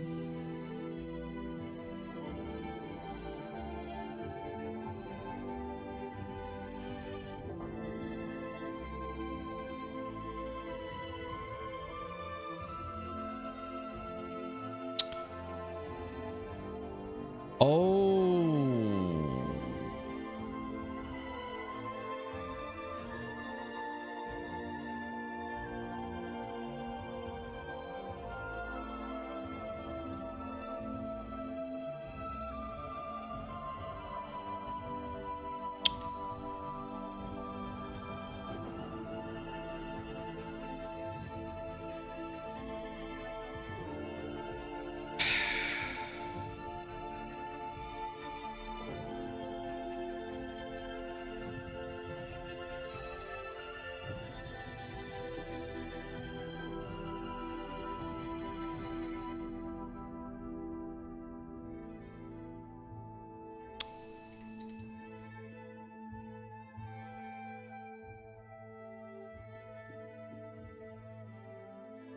Fixed. You know what the problem was? The fucking pool being moved 100 pixels under the stupid map. Why? Because I have to hide it. It now works again. I can bring the impulse back to 5 and I think that will do. Yes, okay. Oh, look at that. Look how nice it is. Yeah, you're right. The Looney Tunes sounds are gonna make it better. But like setting up all of those sounds is gonna take ages. Let me try. Let me try to put at least, you know, to have at least crash with some sounds.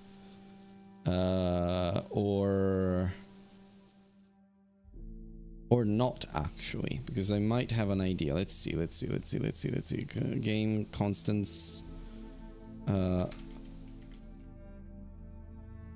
Sounds. Especially the ones that I'm gonna have to reuse a lot. I want to have... Where's the audio? SFX selected, okay. So this is the wall! Okay. Ambient. Extra life. Oh, I need to rename them. Extra life. Ambient. Hurt. Okay. Teleport level start. I might have to do an animation for the level start. Teleport level start.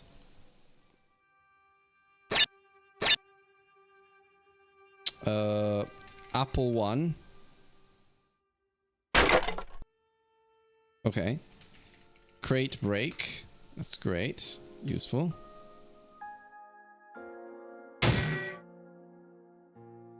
Thud. Let's say. Okay, we're getting there. I don't know. Run, swoosh. Also fall, potentially. Okay, that's the spin. Spin. Okay, Apple 2. I think this is the normal Apple sound. Okay, footsteps. Footsteps 1. And I think this is footsteps 2. Okay, footsteps 2. Okay, we got some sounds here.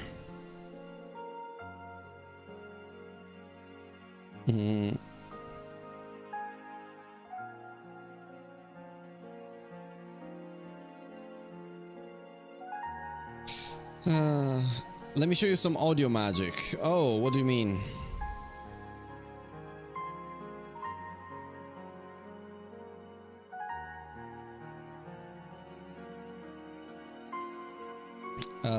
Right, so I think what we can do is when we break a crate, this strategy goes true, we do all of that. Before we spawn the pieces, var... I think crates should have an audio stream, but they need to have it set up on ready. So let's do it this way. I don't want to create nodes and such. Var SFX player, audio stream player, 3D. Yeah. Yeah, audio stream player 3D. Ready, we do audio. SFX player equals audio stream player 3D dot new. Oh, and then what we want to do is SFX player dot stream equals game constants dot, and now we're gonna have to put all of these sounds in there. So let's just do that. Then towards the end of the whole development process, I'm going, oh my god, that's footsteps 1. Okay. Base crate dot crate break. Okay. And then what we do here is SFX player dot play. Also, I need to do some buses. 1 and 2. Background music and SFX. Usually background music I'll put it like around -10 and SFX minus like 8 or something. Add whatever audio you want to a player. Okay, I'll do it for Crash. Audio stream player 3D, let's say, and I give it a wow. Yes, then I still have to really work out the distances and such, because it never feels right. I think it's the distance from the camera, obviously, but nah, bro. What? Add randomizer as stream. What do you mean?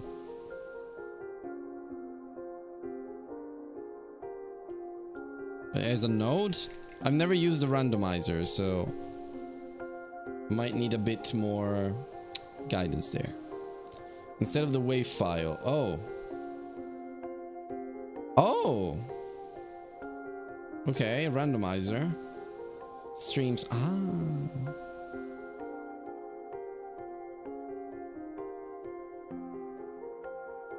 I see. I see. Random pitch semitones to 2. Okay, this is gonna be the footsteps. Footsteps SFX. I need to put footsteps 1 and 2.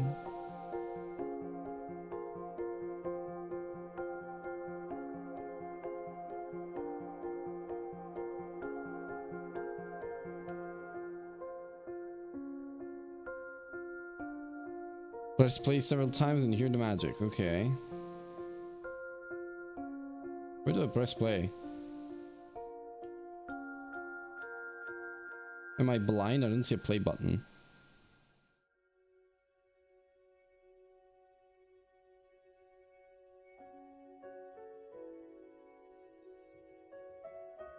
Oh, playing. Oh, playing. I don't hear shit. Or maybe it's because of this. I still don't hear shit. Why is it so low?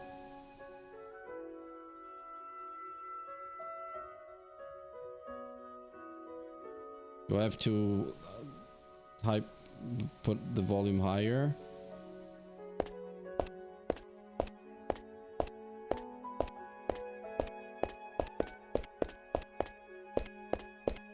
Okay, well, yeah, but like 43 decibels is like insane.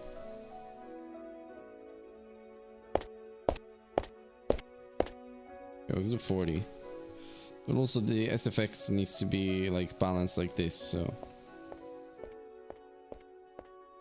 Random volume offset. No, this is definitely very low.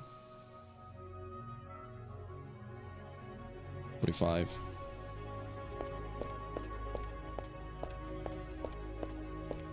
Okay.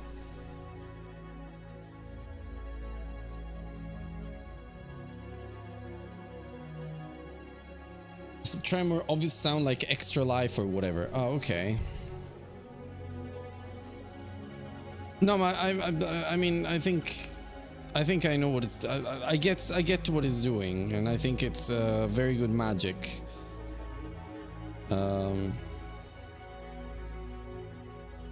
Okay. Right. Well, I can do it for the apples. Wumpa fruit.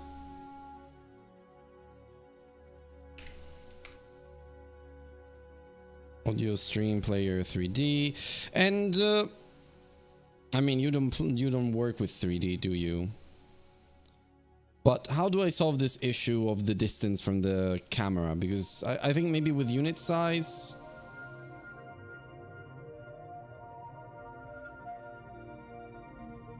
Hey, this is Spyro. Well, that's nice.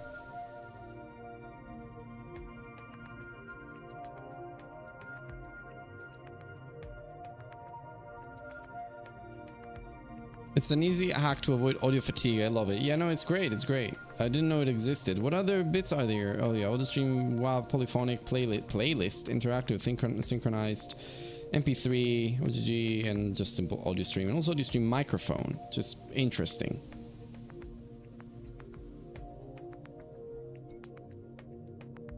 Okay, I'll add a couple here. I guess I have to do Apple 1 and Apple 2. 2 semitones, and then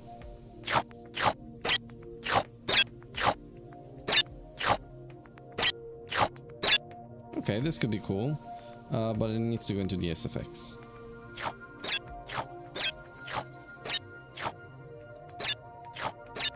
Okay, great. Emission angle, attenuation filter, Doppler.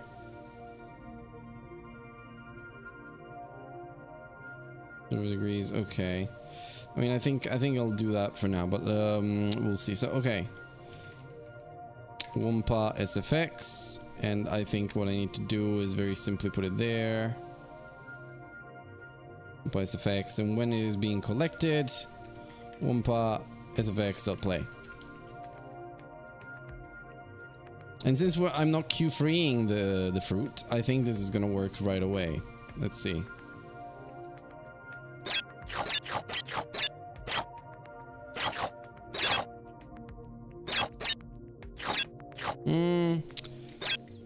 The high pitched one is a little annoying. I think I'm gonna remove that. Yeah, it's a little annoying. I think I'm gonna remove that. Okay. I like that. It's an easy hack to avoid audio fatigue. Oh yeah, you already said that. Right. Right. So that's fine. Now for the crates, it's not quite working because it's not part of the scene tree, is it? Yeah, thought so. So I need to put this one into the scene tree. So add child SFX player. I should do call deferred, but let's see if it works. Fucking hell, that was loud. That was very loud. Let's SFX player dot bus equals. Is it like this? Or was it like this? Ah, like this. Okay. SFX string name.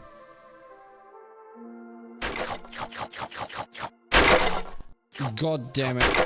Every time I have to break multiple crates, this is gonna get painful.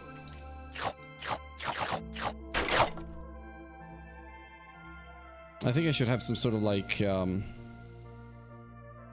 yeah, I don't know. Okay, so, base enemy. Physics process, no. But with enemy penguin, I think he has a death animation. Or death states, the penguin.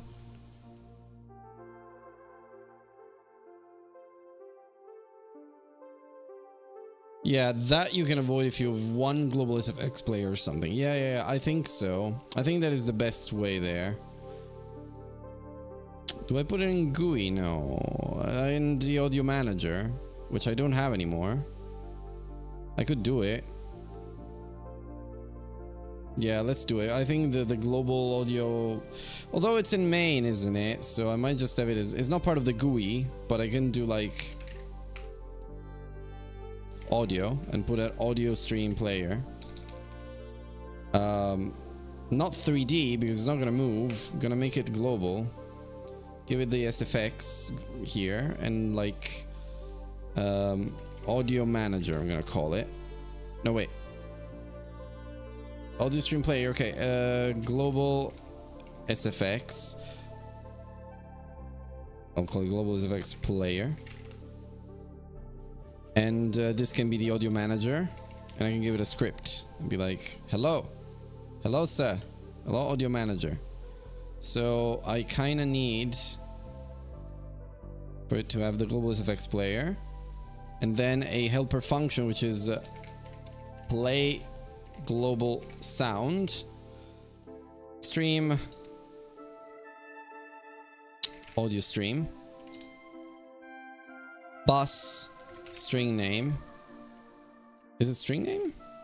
Yeah, string name. I think that's it actually. Volume. Float. But as default we're gonna go with 0. So we're gonna have a default value. So global SFX player dot stream equals stream. But first of all, if global SFX player dot playing, then global SFX player dot stop. Although I think it does it automatically when I hit play, but we'll see. Global SFX player dot bus equals bus. That is actually pretty good because this way I can change the bus every time. And then global SFX player dot volume dB equals volume. And then we do play. And this one has to return void. Okay.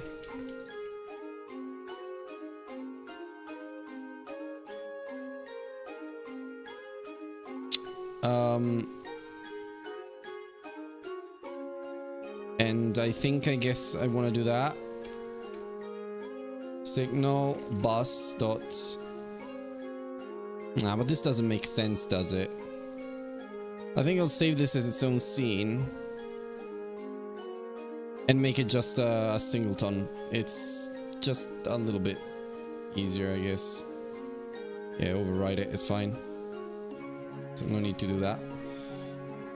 And when we're going to project settings, globals, select script scene. What is this and why is it so loud? It does sound like Tomba.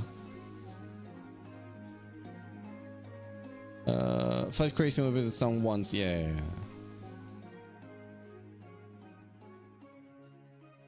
No, actually, if go player is playing, then return. I don't think we want to stop and play, otherwise we're not doing really anything with that. So that's fine. Which means if we go in the question crate,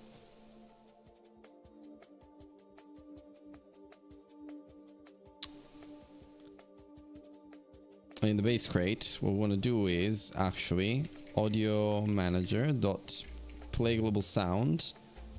I'm gonna do game constants dot create break and SFX, and then that's it. Actually, I'll keep it as that. So I don't need it here, and I don't need it there. No, actually, I need it here. Okay. Let's see if that one works. Okay, yeah, look at that.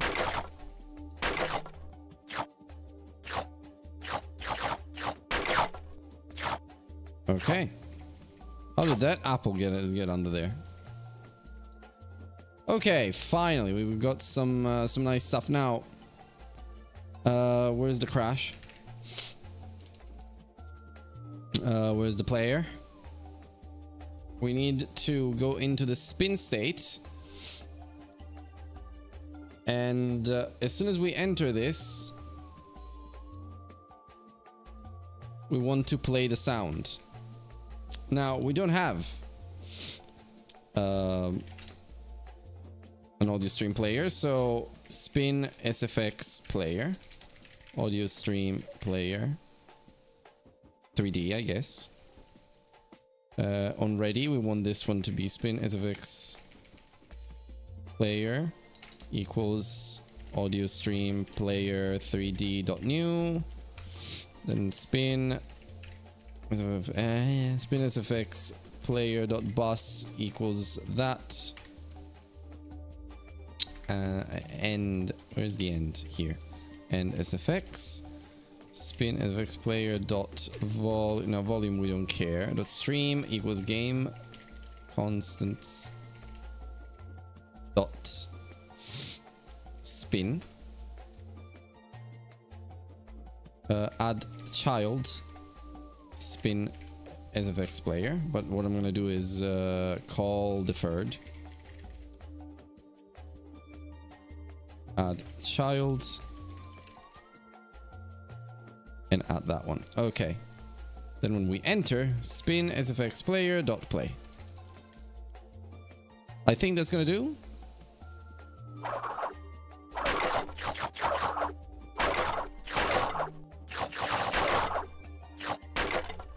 I am extremely satisfied with this.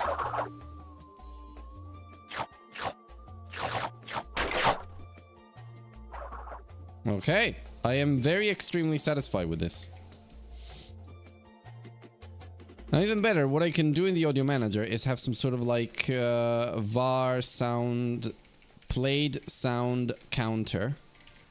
I could do an array, but you know, int equals.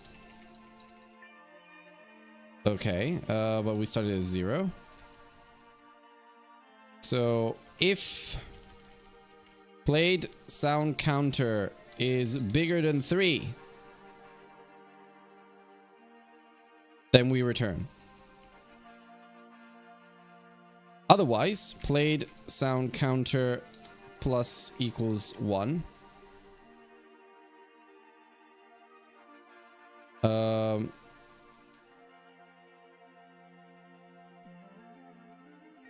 No, but that's not gonna make... No, that's not gonna work. It was a good idea, but it's not gonna work because it's just... Like, I don't have more than one global player. So right now, I'm gonna keep it as it is.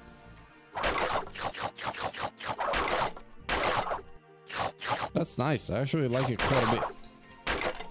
It's working really well. Okay.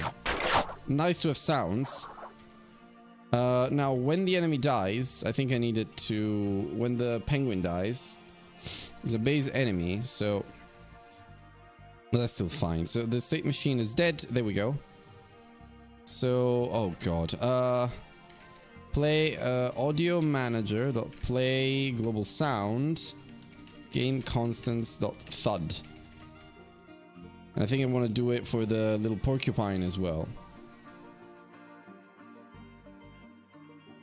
And SFX. I don't think I even need to put it every time, but... In fact, let's do it this way. Bus string name and... Oh, I knew this was... Yes, it's Little Big Planet. I knew it was Little Big Planet. It did feel familiar. Oh, I love that game. I love that game. So beautiful. Why don't they do it anymore?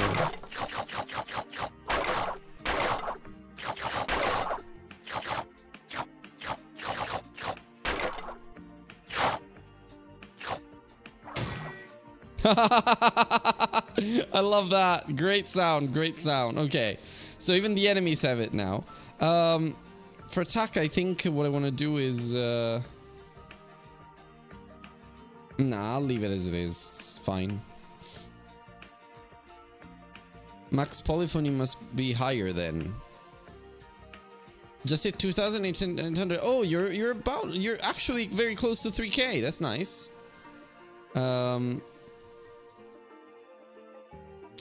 Max polyphony must be higher, you say? Okay. Oh! Maximum number of sounds as no one can play at the same time. Calling play after this value is reached will cut off the oldest sounds. I did not know about that.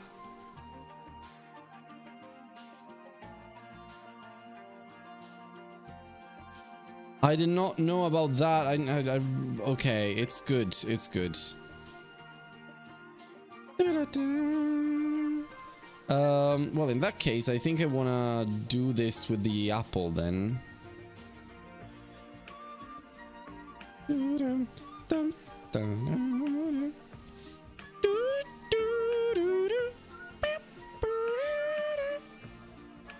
Ah, what a beautiful game Little Planet is. Maybe I can play it at some point.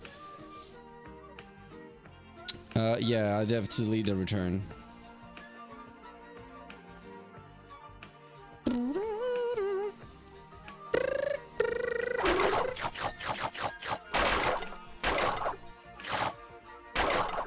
Okay, yeah, that's nice. It's manageable.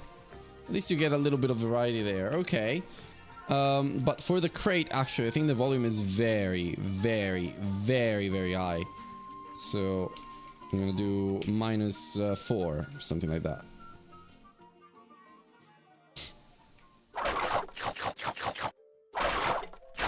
Yeah, much better. Much more manageable. Okay, now, last little thing that I can do for Crash is when it's running on a timer.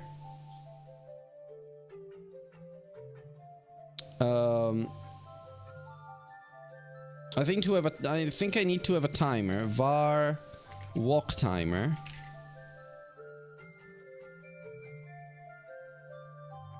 But I can do it on a loop. No, I can. Walk timer. It's float. Let's say. Midnight. Yes, it's midnight, my friend. Happy birthday. No, I mean, this is... if walk timer is bigger than 0, then walk timer minus equals delta. Right? Yes. Else walk timer equals let's say like okay, let's say like 0.7, something like that. Gotta hit. I'm on vacation, but my kindred will wake up 6. So I'm gonna hit the sheets. It's always a pleasure, as always. Anytime, my friend. Anytime. We haven't even gotten anywhere close finishing this level, but yeah, we will get there eventually, I'm sure. Hope I could teach you something. You did, my friend. You did. Always a pleasure. Always a pleasure. So, what do I want to do? I want to have global audio manager dot play global sound game constants dot footsteps. No, wait. No, wait.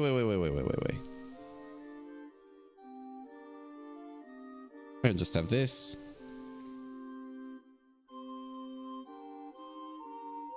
Oh, Final Fantasy, look at that. Good night, my friend. You must recognize this one. No, wait, you like Final Fantasy 8. I don't think you play. I don't think you like Final Fantasy 9. I don't know.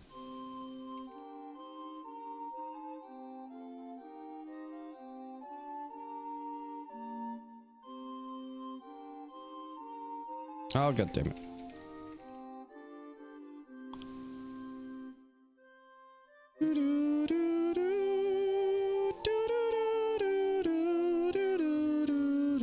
Oh, 9 is so beautiful.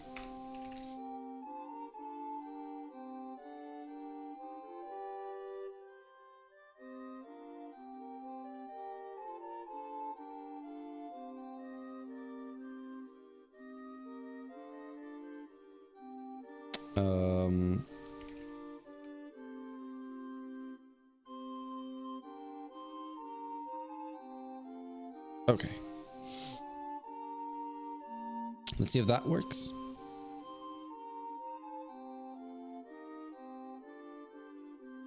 Ah, yeah, well. Nice to actually put it there.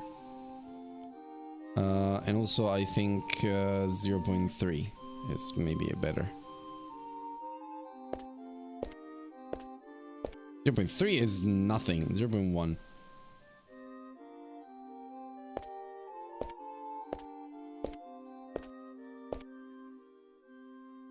Ah, yeah, wait. Let me see. Oh my god, no, I was joking,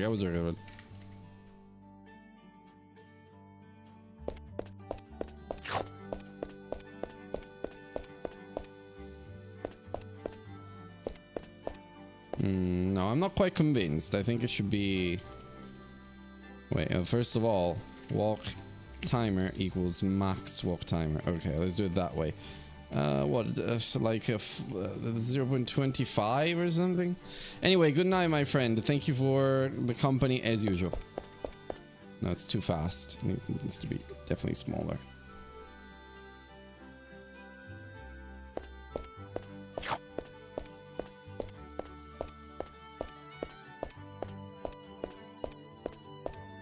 Okay.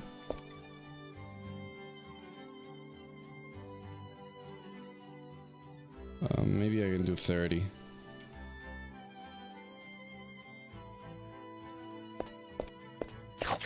Well, first of all, on enter, it should already play, I think.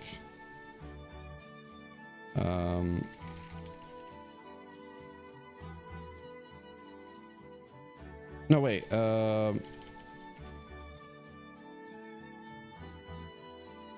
Okay, great.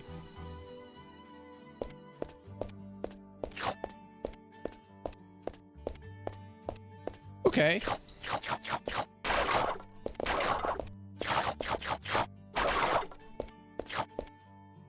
Okay, that's pretty cool. It works. Still a little loud. Whatever. I think I can put it like 25 or something. You know what? I'm feeling like Final Fantasy music for coding.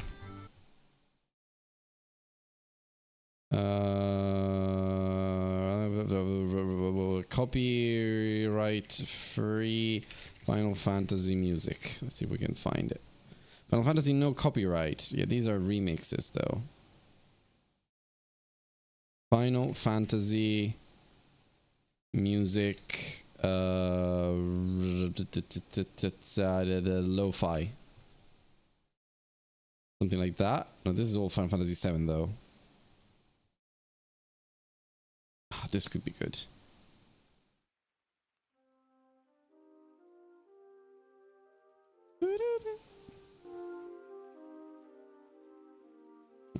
Some beautiful music in this game. Okay. We got some sound effects. We got stuff going on. This is so...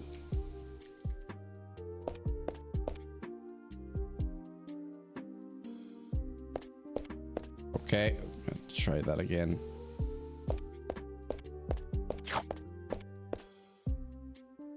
Okay, I'm gonna put it at 0 then. I mean... Are you serious? Like what? What do I have to do with the volume then?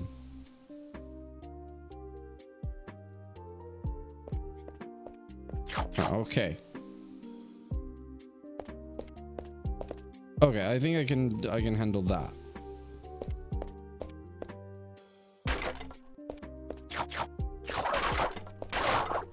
Okay.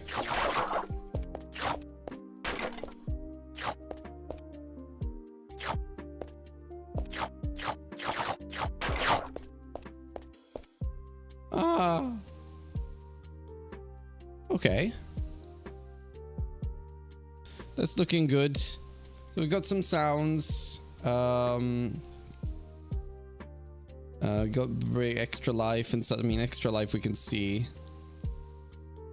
Well, I guess we can do it from there. So let me see. If we go into Wumpa Fruit, when we collect a Wumpa Fruit, I think what we want to do is when we're collecting it, I think it's the game manager that handles it. Is it in here?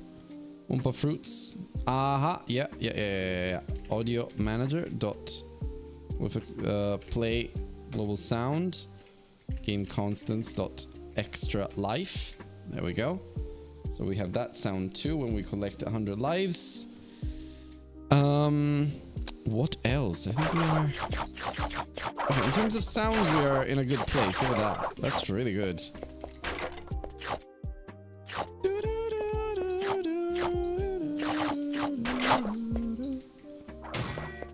Okay, we killed the penguin. Good stuff. Right. That means we can actually... Oh, look at these audio stream players. All over there. Very cute.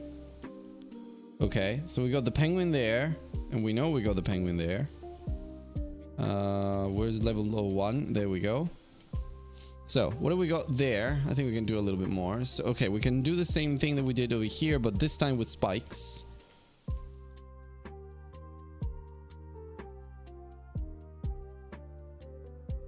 Let me see. Do a little bit of a thing over there. Yes, great. Put it there like that, and then duplicate that one and create it there. And now I need to put the spikes in there.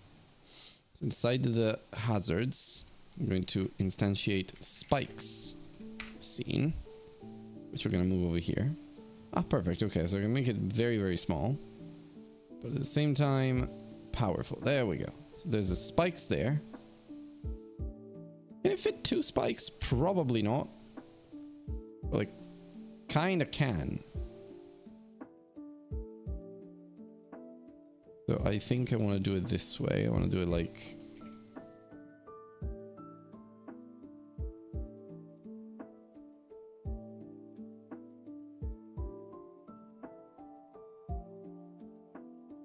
It's great that it kind of fits almost perfectly there.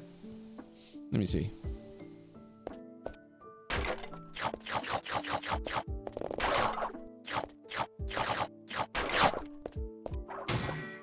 Okay. Whoa.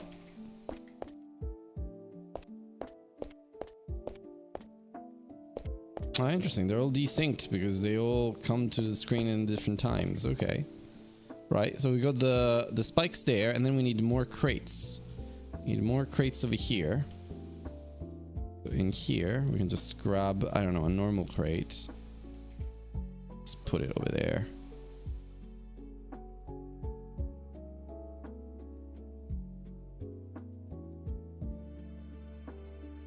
Okay. I've got an idea. I can put another crate over here and another crate over here. Just teaching the player to just jump between crates this way.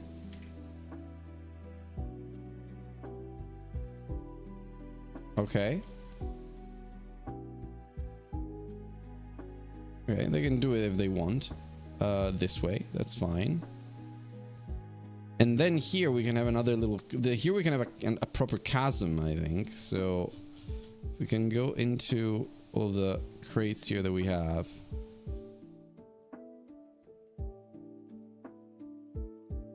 And close them all. Why is this one made local? It shouldn't be.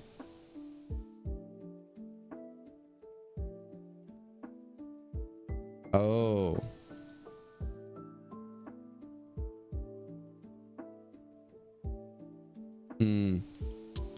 Damn. No, I don't want them to be local. Okay.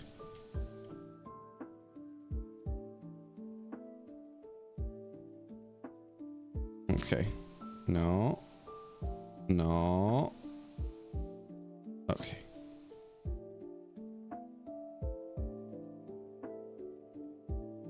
Okay, let's see.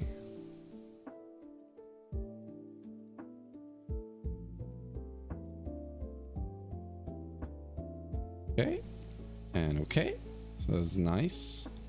Nice series of boxes here. I think I can move this one. No, I could probably move. Can I move this one a little bit? Nah. But you need a little bit more space here, so I think I'm gonna make an exception here and just make this. No. No, no, no, no, no, no, no.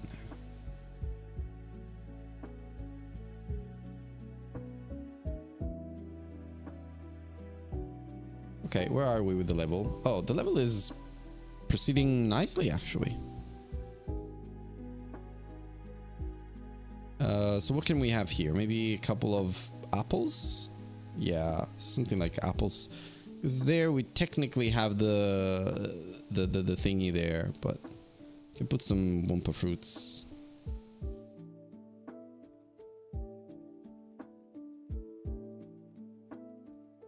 I'll just put it down there. There we go.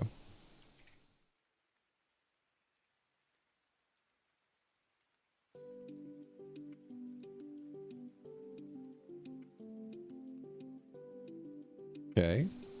Actually, these I can probably move a little bit like that. Okay. Now there's going to be a nice chasm. I think I can go not in the hazards, but the floating platforms, which are part of the level structure, I guess. I put it there. Platforms. Okay. Pillar platform. No.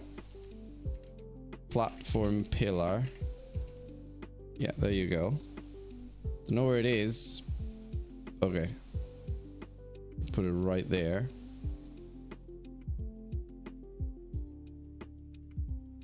Okay. And I think what I can do is actually, as part of this, texture rectangle. No, but the mesh instance 3D. Dun, dun, dun, dun, dun, dun, dun, dun,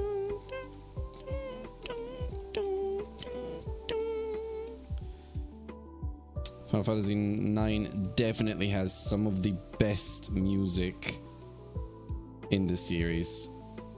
So adorable. So nostalgic as well.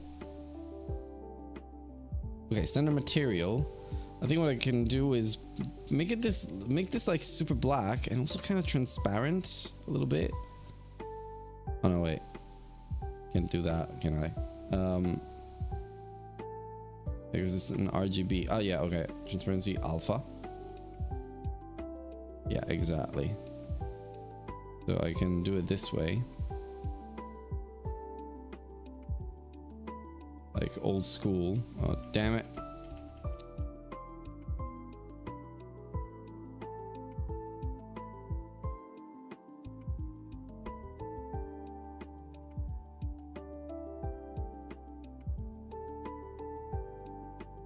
Okay.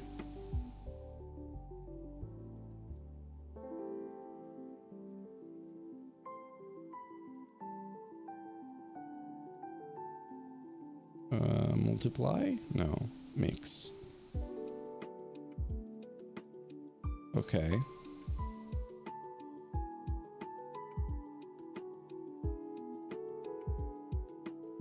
Some sort of scattering, maybe. I think I need a little bit of that, but...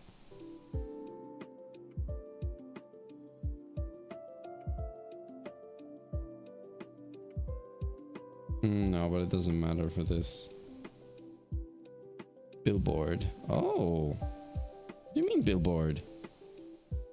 Oh, I can enable billboarding like this? I had no idea. Oh, there you go. Proximity fade as well. Wow, this is cool. Great. So you get a nice sense of...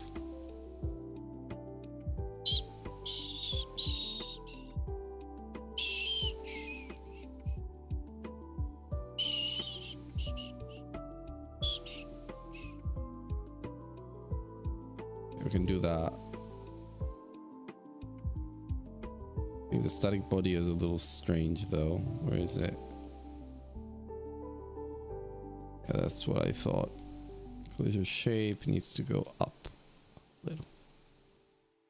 There we go. And then for the one in the back, same thing. But this one I actually have to move later, but that's fine. Okay.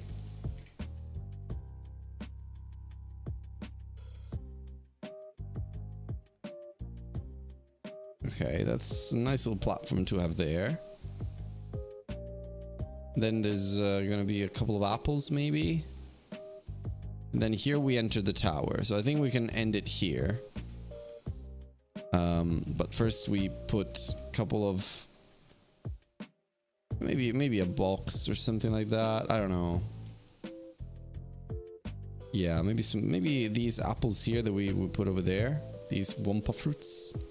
The Wumpa fruits. You can just grab the last however many, yeah, these, and just duplicate them, put them on this exact other side. It gives me a bit of space. Then move this one to the side like this. But also, I mean, this is very linear. Yeah, let's do something like this. There's a little bit of elevation or something like that, you know.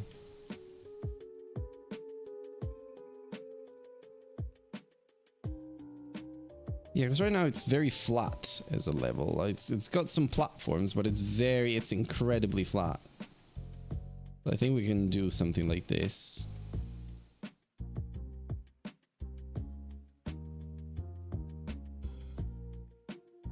And I think I can also make this jump. Which means then I have to go into here. And put it up a little. No, and no.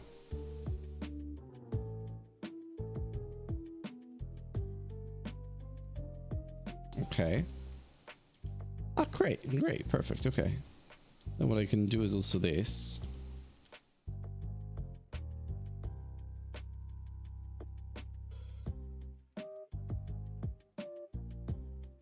And just move this like that.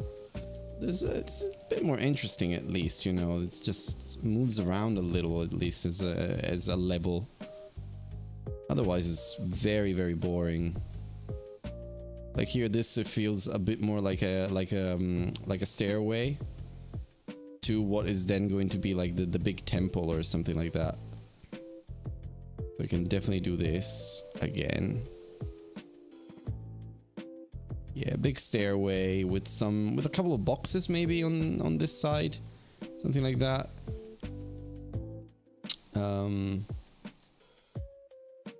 Yeah, but we should also play a little bit with platforms and such, I think. So right now we don't have platforms over chasms or something like that.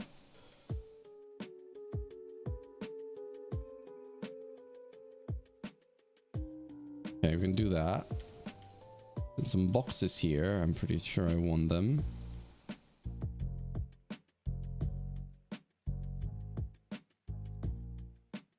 Crates. There we go. The base crate. No. A base crate here.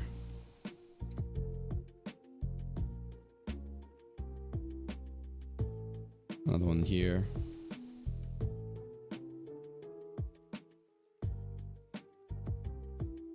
And actually what I want to do is put a question crate here, like at the top. Or even better, do it like this.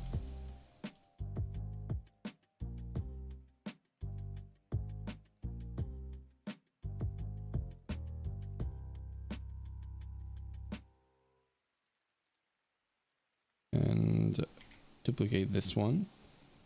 Put it right under here.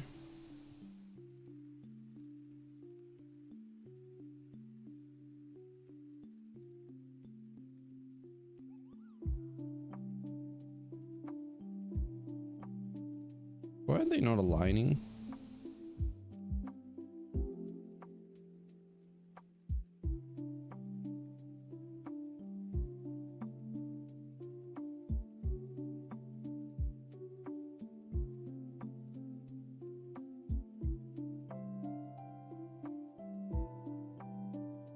Dun, dun, dun, dun. Dun, dun, dun, dun, dun, dun, dun, dun, dun, dun, dun.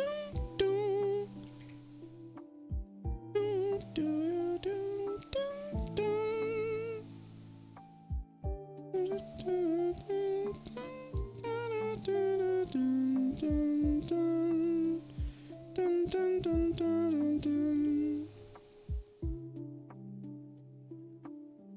Again, some of the best music. Not even joking. There's something about it that's like, I don't know, it feels a little sad even. It probably is by design because it's got very serious themes, that game. Very melancholic as well. Okay, I can put the little hedgehog here and then we can call it a night with that. So I need a porcupine. I need a path 3D with a path follow 3D. I'm gonna just copy this, put it there. And instead of the penguin, it's gonna be a porcupine. And what I want to do is just move it, put it right here. But I need fewer of these, so I need a different curve. Make this one unique. Okay, great. This is pretty much it. That's how far I want this to go.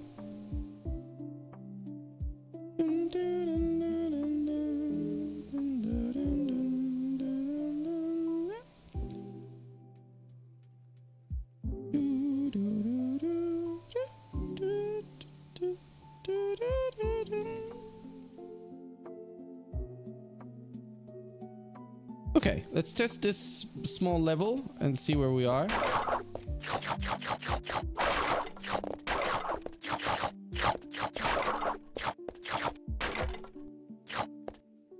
With platforms here and there. There we go.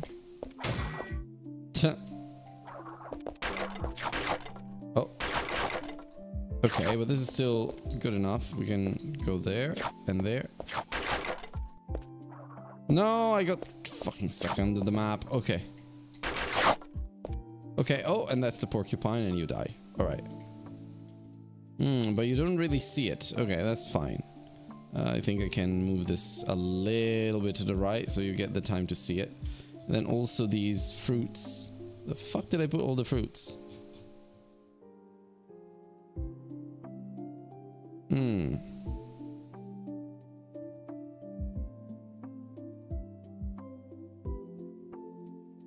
Interesting that it didn't capture them.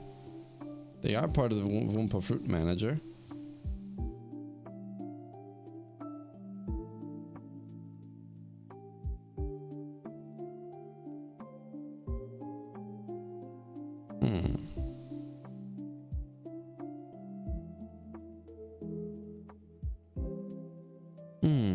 Okay. Let's see.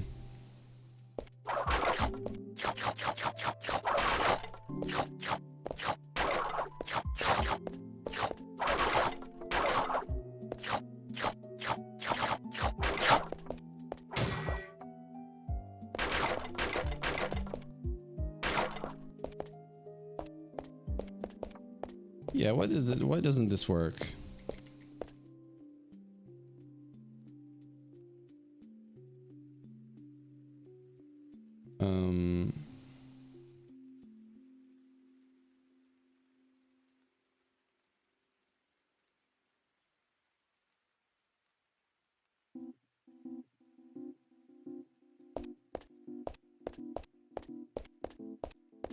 It's not even being picked up. Okay, no, this is. Oh, yeah, but okay, but this isn't even being picked up. And what is the reason for this? We shall find out what the reason is for this. Let's see. So it's supposed to have in the remote tab action area, mask, player.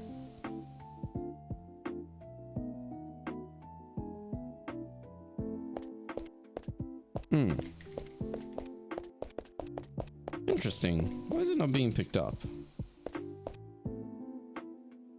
This should be working. This terrain, yeah, that's fine. Or pedestal, that's okay. Wumpa fruit. Interaction area. Monitoring and monitorable, okay. I don't know, let's see. Enable all of the layers, see what happens.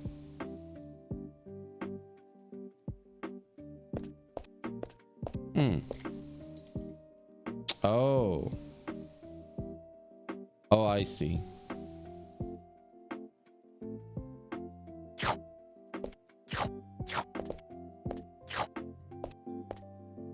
Oh, because it's looking for my feet. Okay. Very interesting. It shouldn't be looking for my feet.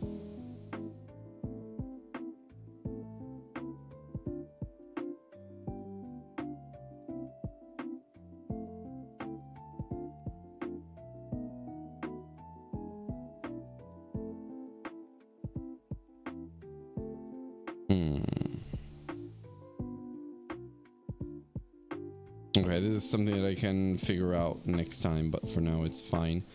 Right, so I think we've done quite a bit.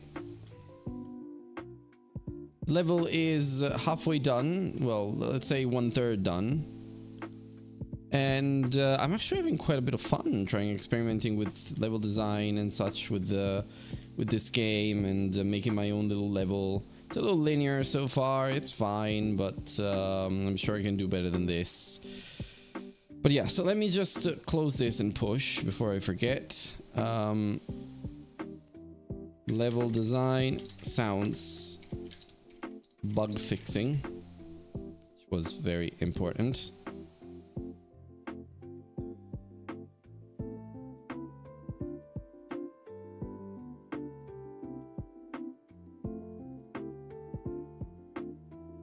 And we push.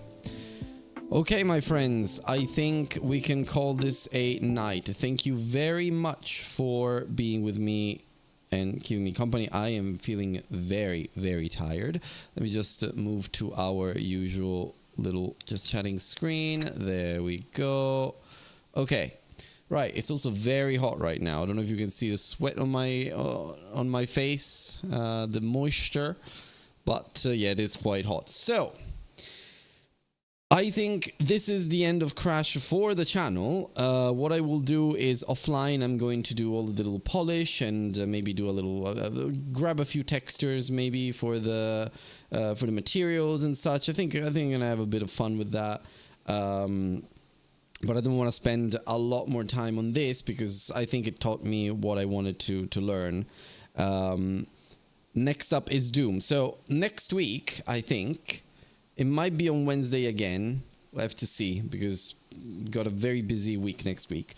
But next week, I'm going to see you again and we're going to get started with Doom. In the meantime, during the weekend and during the rest of the week, I'm going to finish Crash and just finish the level. Maybe I will post something on the Indie Diaries channel, but yeah, this has been a lot of fun. I've learned a ton doing Crash Bandicoot, especially in terms of 3D, in terms of 3D modeling, doing all the rigging, the animations. I think I had a chance to really learn a lot from it, and also learn the animation tree, how to use it, and doing like a 3D game, but it's in 2.5D. Very cool stuff. I've had a lot of fun with this little platformer. It's also one of my favorite games from my childhood, so very happy that I got a chance to play around with it. But that's it. So next week we're gonna see. We're gonna get started with Doom. I'm not gonna do my models with Doom. I'm not gonna do any of that. I just want to focus on making a first-person shooter and understanding how it works. I don't think I want to go there and do all of the sprites and the billboarding and the enemies. I feel like I want to speed through Doom a little bit because FPSs are not really interesting to me. Because then we're going to have Portal and Minecraft, and that's going to be the end of this first half of the challenge with Game 11, Minecraft. Then we're going to do the last 9 games after a bit of a break, I think, from this challenge. We're going to do something else. We're going to play some games for maybe a couple of months. Then we're going to resume the challenge eventually. But yeah.